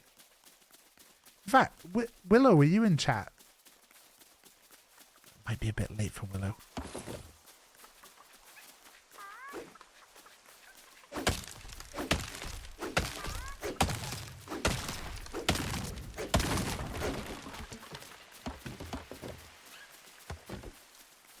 It's supposed to be an open world building adventure. I think it's like, it's weird because like obviously like for people our age, like Lego was like the imagination thing, and I think like trying to capture that in a game is very, very hard, because like you could make like anything, but you could also make anything be anything. Boo.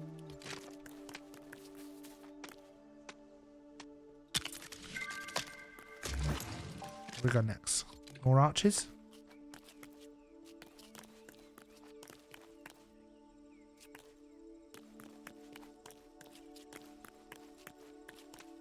I can't tell which one's a pavilion arch 1. No, so these ones. No. These are 2 because these are wider.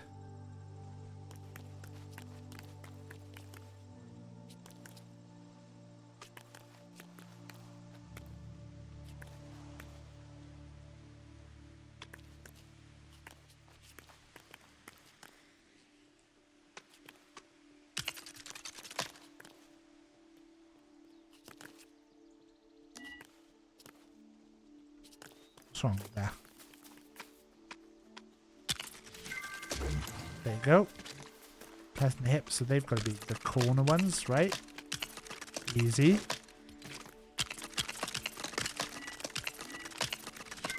Easy.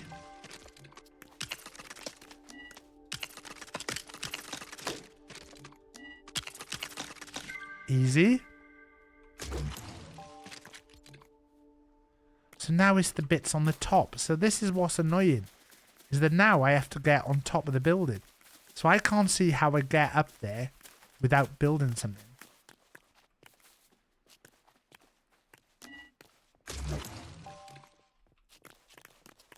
So do I now have to build a ladder?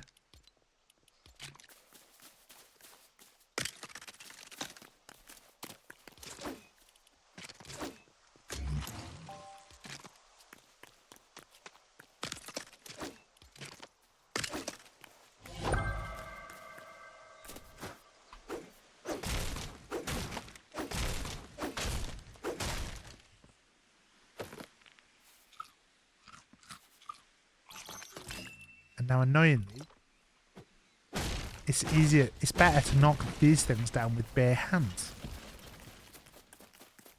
Right, so we can actually go to level 7. Knotwood, 20 knotwood. Have we not got 20 knotwood?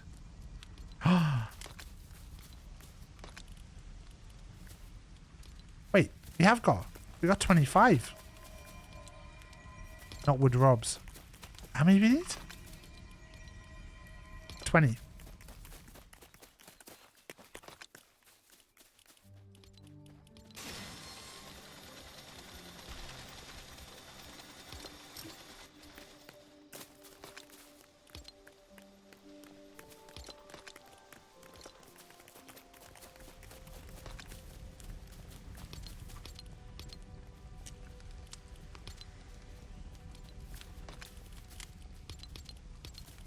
I think talking earlier about like the dynamic of like people who gained a lot and people who haven't, like I think that's what makes Twitch interesting. Like I think watching ads sheer joy while he played Portal today was like really like fun as well. Like to see someone who's not done that before and seeing the joy of like growing it of learning the different things and slowly building skills as he does it is really exciting. I really enjoyed it. And like Ad's one of those people who very much not a gamer as well, I think. I don't think Ad will have a problem with me saying that, but like I think that's what's exciting about a platform like Twitch, being able to see like a variety of different stuff.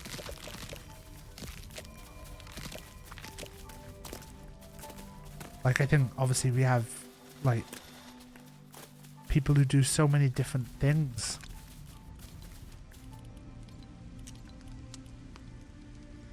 I think that's what's good about it, is like I think when I try and explain Twitch, I try and say about the variety of stuff that you can watch. And like, even if you do just watch gaming, you can watch gaming played in so many different ways.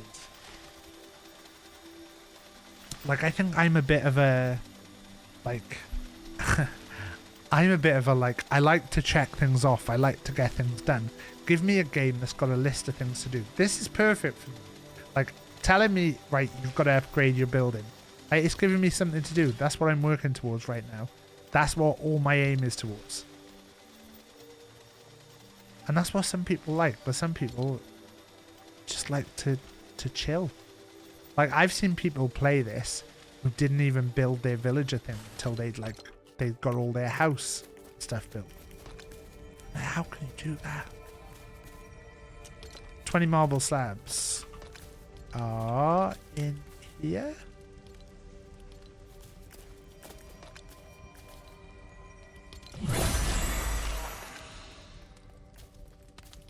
Still don't have a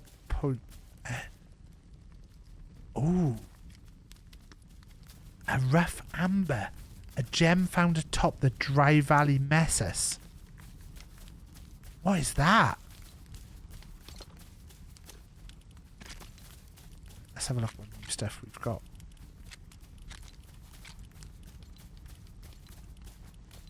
New floors. Walls.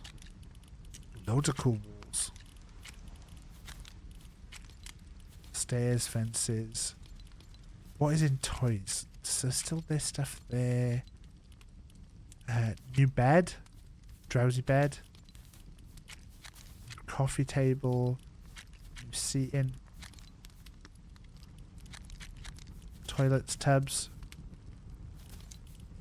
We could make this like new pavilion like a bit of a cozy towel rail. We could make it like a little spa.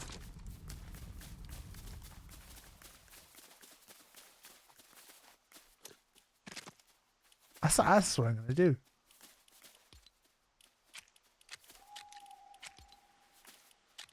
Toilet paper stand.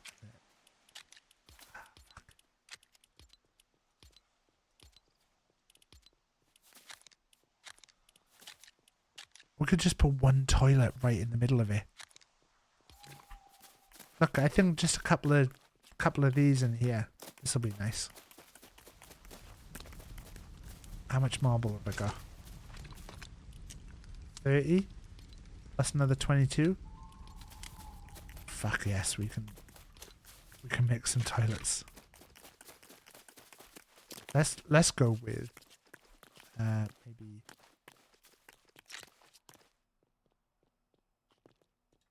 yeah, so tap in there.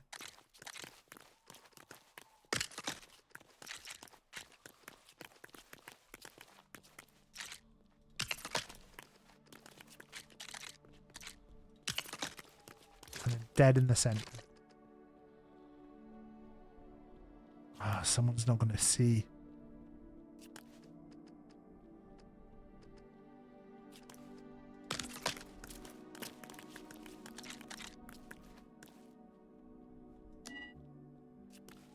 No, I need one more vine.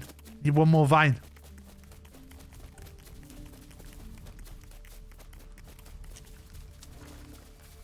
Oh, shit. I've broken it. I've broken the game. Oh, have I broken my keyboard? My keyboard's broke. 2 secs.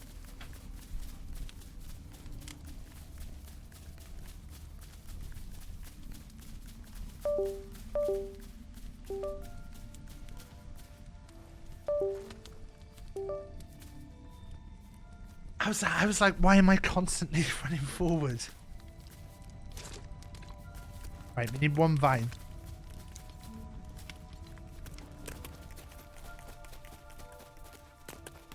So build a toilet there. And then just in the corner, sink. In fact, let's have a sink in each corner. You're going to want to wash your hands afterwards.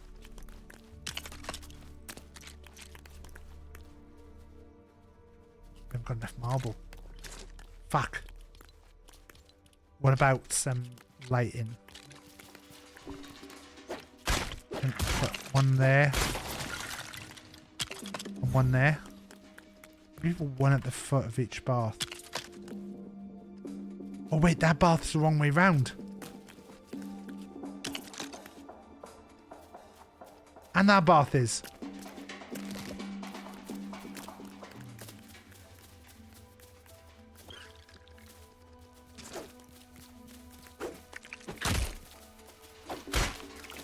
Get him. Meow. So many bones. I don't know what to do with all these bones. Right.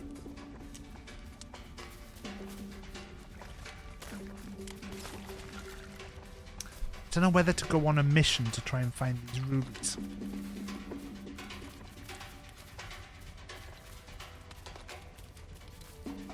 Put those there. Those in the offhand. Let's go with those over there. Those over there. Those there. Did he hit me?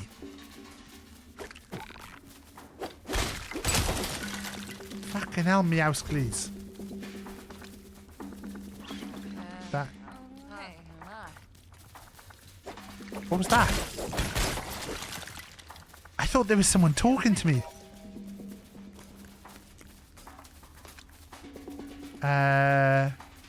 Take that.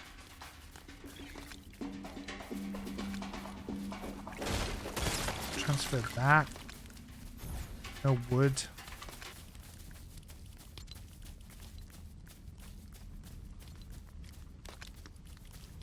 The fact that things don't auto stack is like the thing.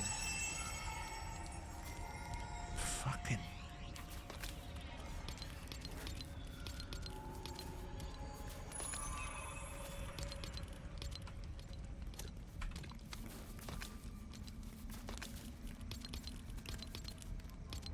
Coming for you!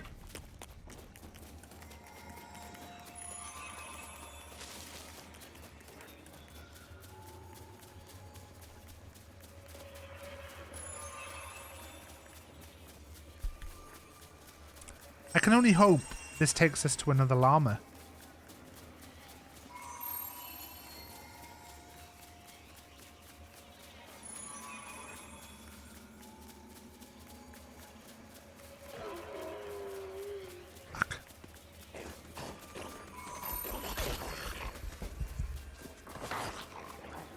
It is.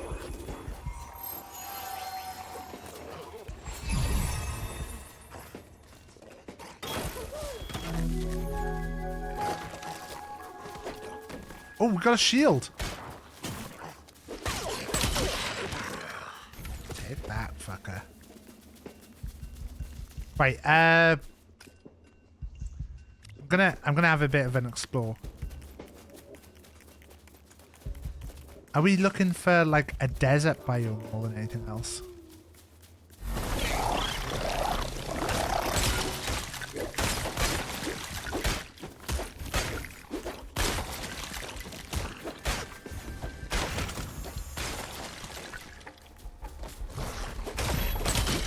Fucking get wrecked. Just want it run in one direction. What's that over there, look?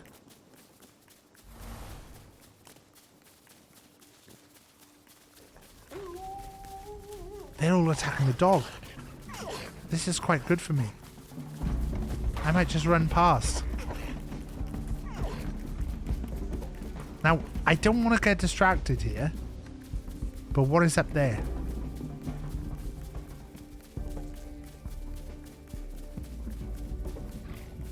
Food.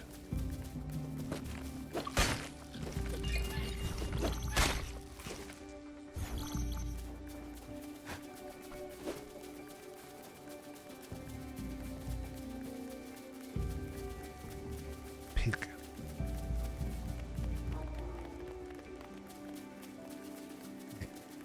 Sand. I can't see. I can just see fucking water.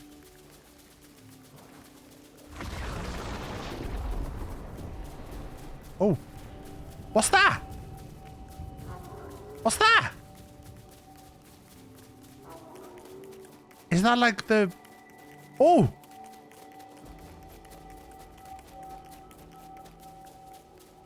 Wait, this does look like sand as well. But how do I get to that? Am I going to have to be... Is it going to be like, oh, you have to build stuff to get to it?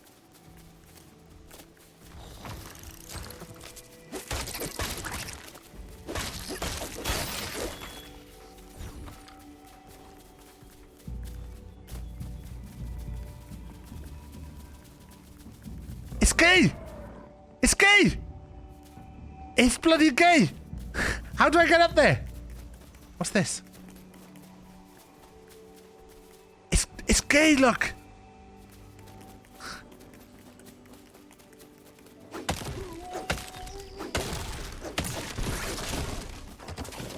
How do I get up to the gay thing?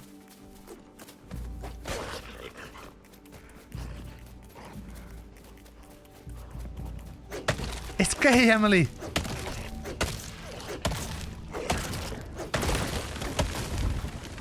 I've got to get to it!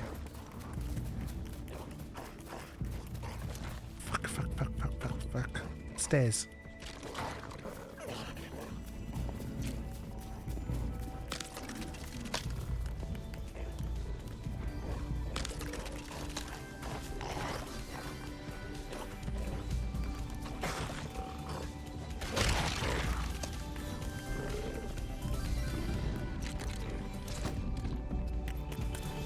Yes!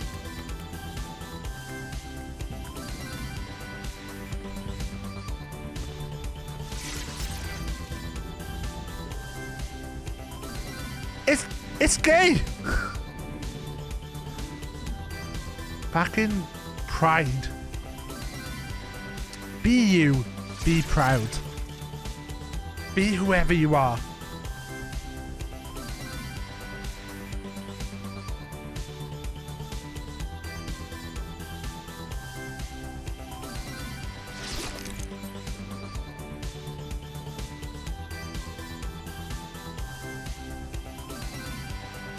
Nice. I like this. I'm gonna clip this so I know where to find it later.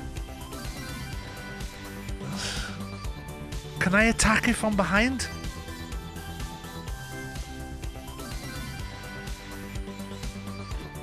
Is that a hate crime?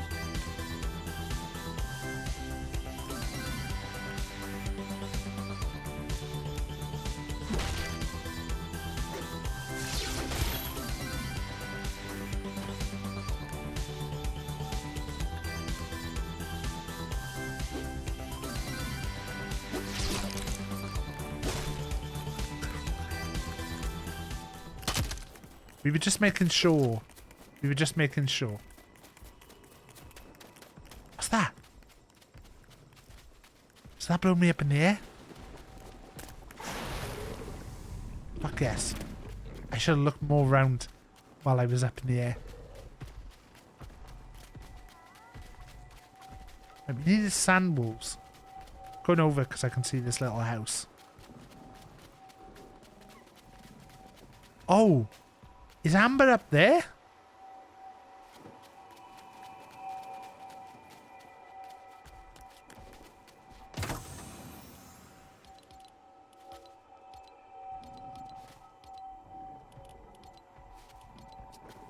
Right, let's try this.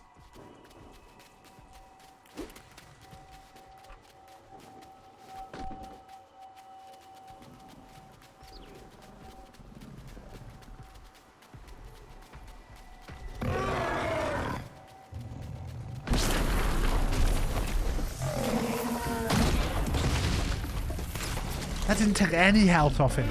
Has he just killed Mouseleys? Fuck!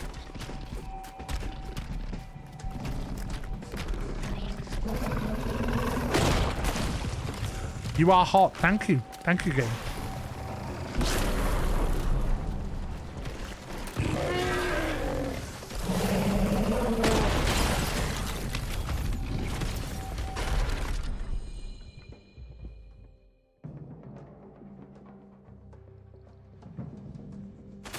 Did I die because I was too hot?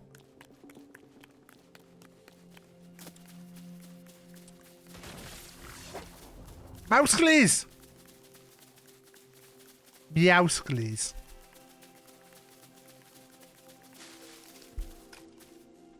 Am I going in the right direction here? This way.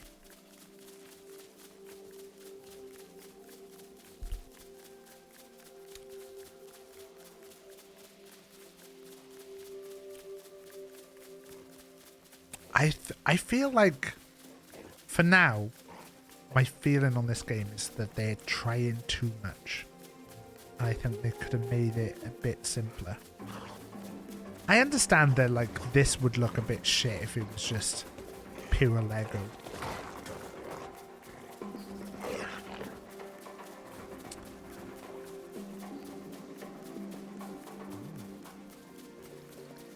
I get a little bit distracted and check that house out. Right.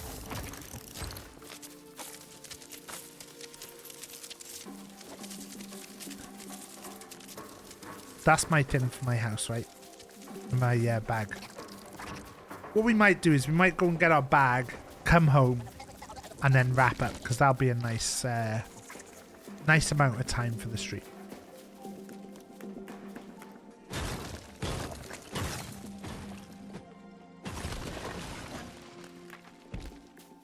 I thought I saw a chest up there. If I destroy the floor, does it...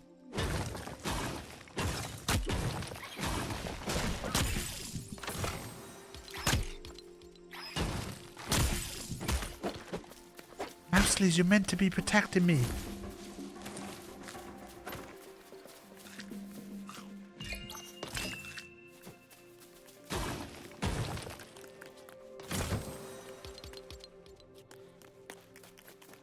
When I saw Emily put orgies after I attacked the like rainbow, the temptation to say something that I shouldn't say, that would have been as a joke. I feel like I have to DM it to Emily now.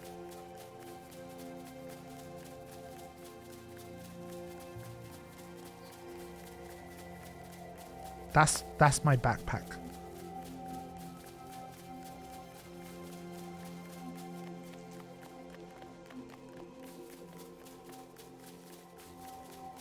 Yeah, I'm not sure how I feel about like having to build up.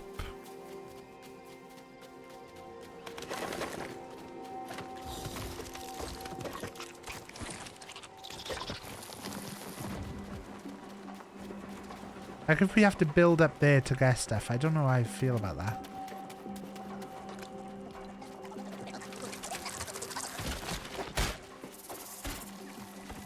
Ooh, scorpions. We're just gonna have a little look around.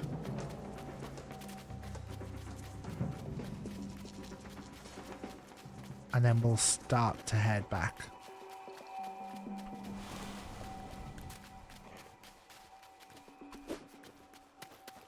Is that one of those sandwolves?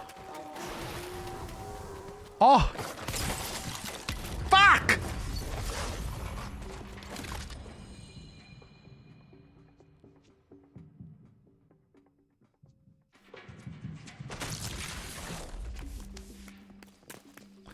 Oh, jeez.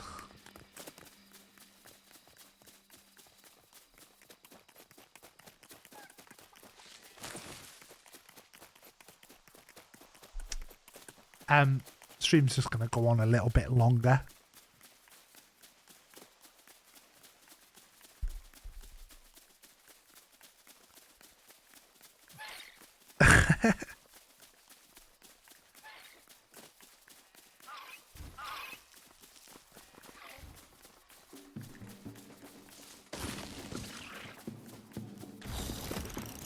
Fucking hell.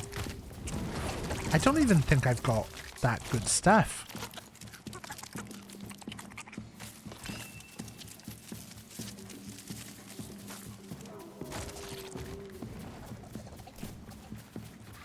This is such a long way to run though. I think... Do we set up like a sub-village or... The Walk of Shame? This is all karma for trying to attack the Pride Lego.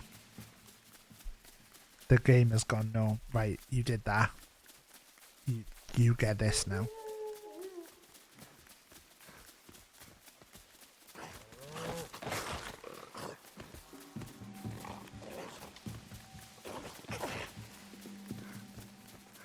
It's a long way to run back. What is that? Is there something on top of that hill, or is it just a random shape?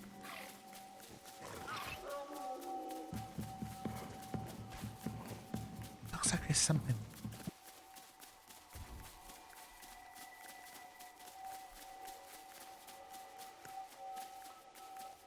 Oh, is that the amber stuff that I need?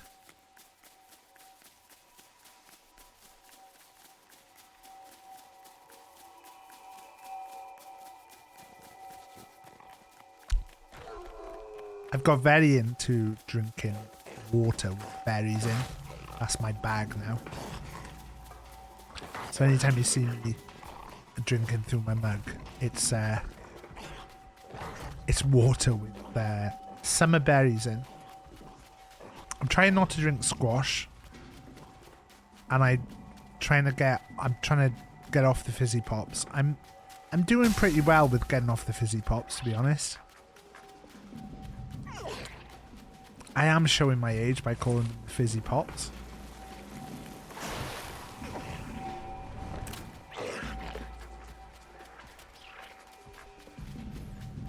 Right, pop those in the offhand. Pop this into the hand.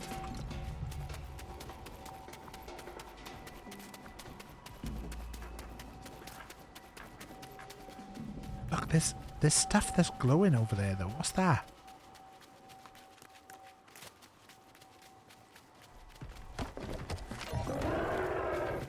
Oh, are these... Are they... Ooh. Yeah. Get out of there, Meowscles. Different type of wood makes different things.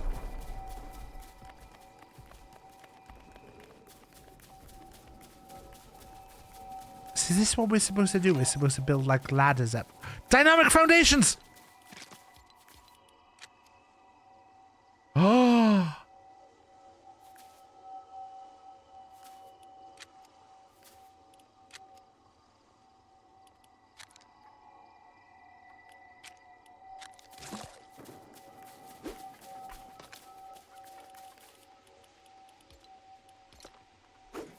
Do I get those from cactuses?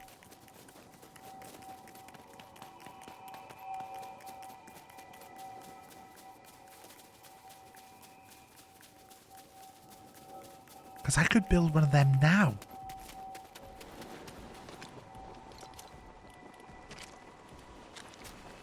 I need flexwood rods though, and you wouldn't be able to build flexwood rods. No.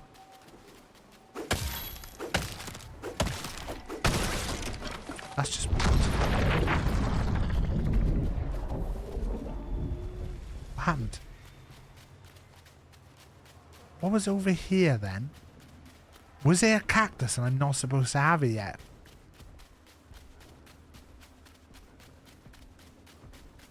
It must have been that it was a cactus.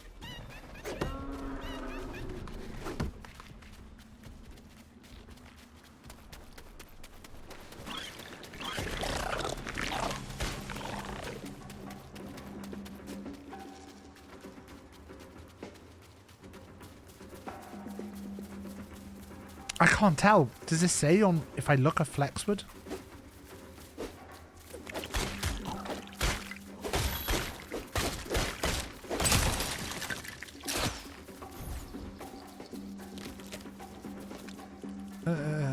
Spicy burger.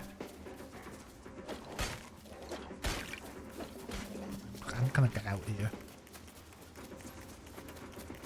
I'm gonna get out here. Home is this way.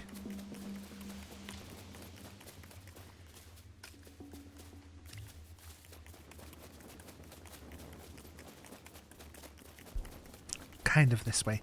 Kind of this way.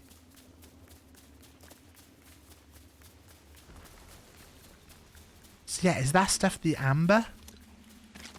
We haven't got any wood to build up to there.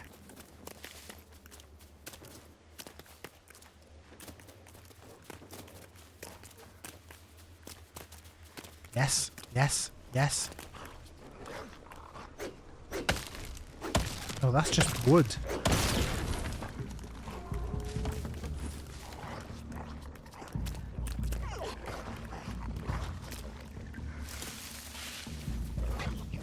Bunch of skeletons being attacked there. That's good for me. It's not letting me. It's not letting me check my map. We are going the right way.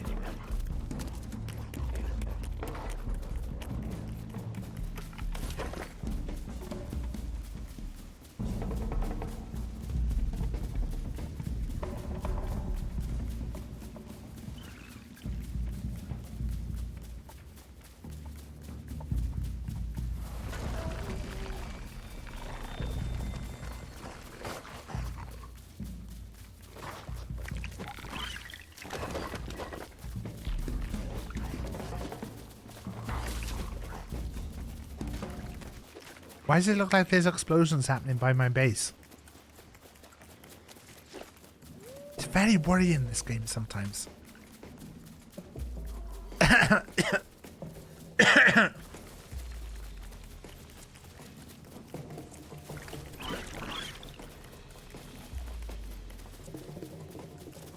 Right, back. And we're going to shut the door. Go to bed. And that's the game. That's the game. That was Fortnite Lego. It's 12:05. This is almost perfect for the way I like my streams to go. We can now wrap this up and move on. That was the stream. I really enjoyed that. Like, yeah, it's really nice to try something new and then it feel like it went all right. So hopefully we'll bring that back in the new year. We were gonna have Rach talk to me about zoos, but it just felt I felt like it was kind of gone kind of far enough for for where we were at. I think what we'll do is we'll go raid B. There's a bunch of people on. B's on, Ant the Beast is on, 1030's on. Will, who we raided yesterday, is on. But we'll go raid B. And yeah. If you are a sub, drop the little things in. And yeah. I'll be back on now on Monday. And Monday we're planning on doing a retrospective stream. So Monday in the daytime usually starts about 10 or 11 o'clock, depending on what I've got on that morning. 11 o'clock, I think, really. But we're going to be doing a retrospective of the year, looking back at your year, doing a bit of looking at my year on Twitch. So yeah, 12 months of TAF might be fun. We'll look at some highlights, some things that we've done, and a bunch of different stuff. I will let's go raid B. I'll be back Monday. Be good. If you can't be good, use some bloody protection. See you later. Bye.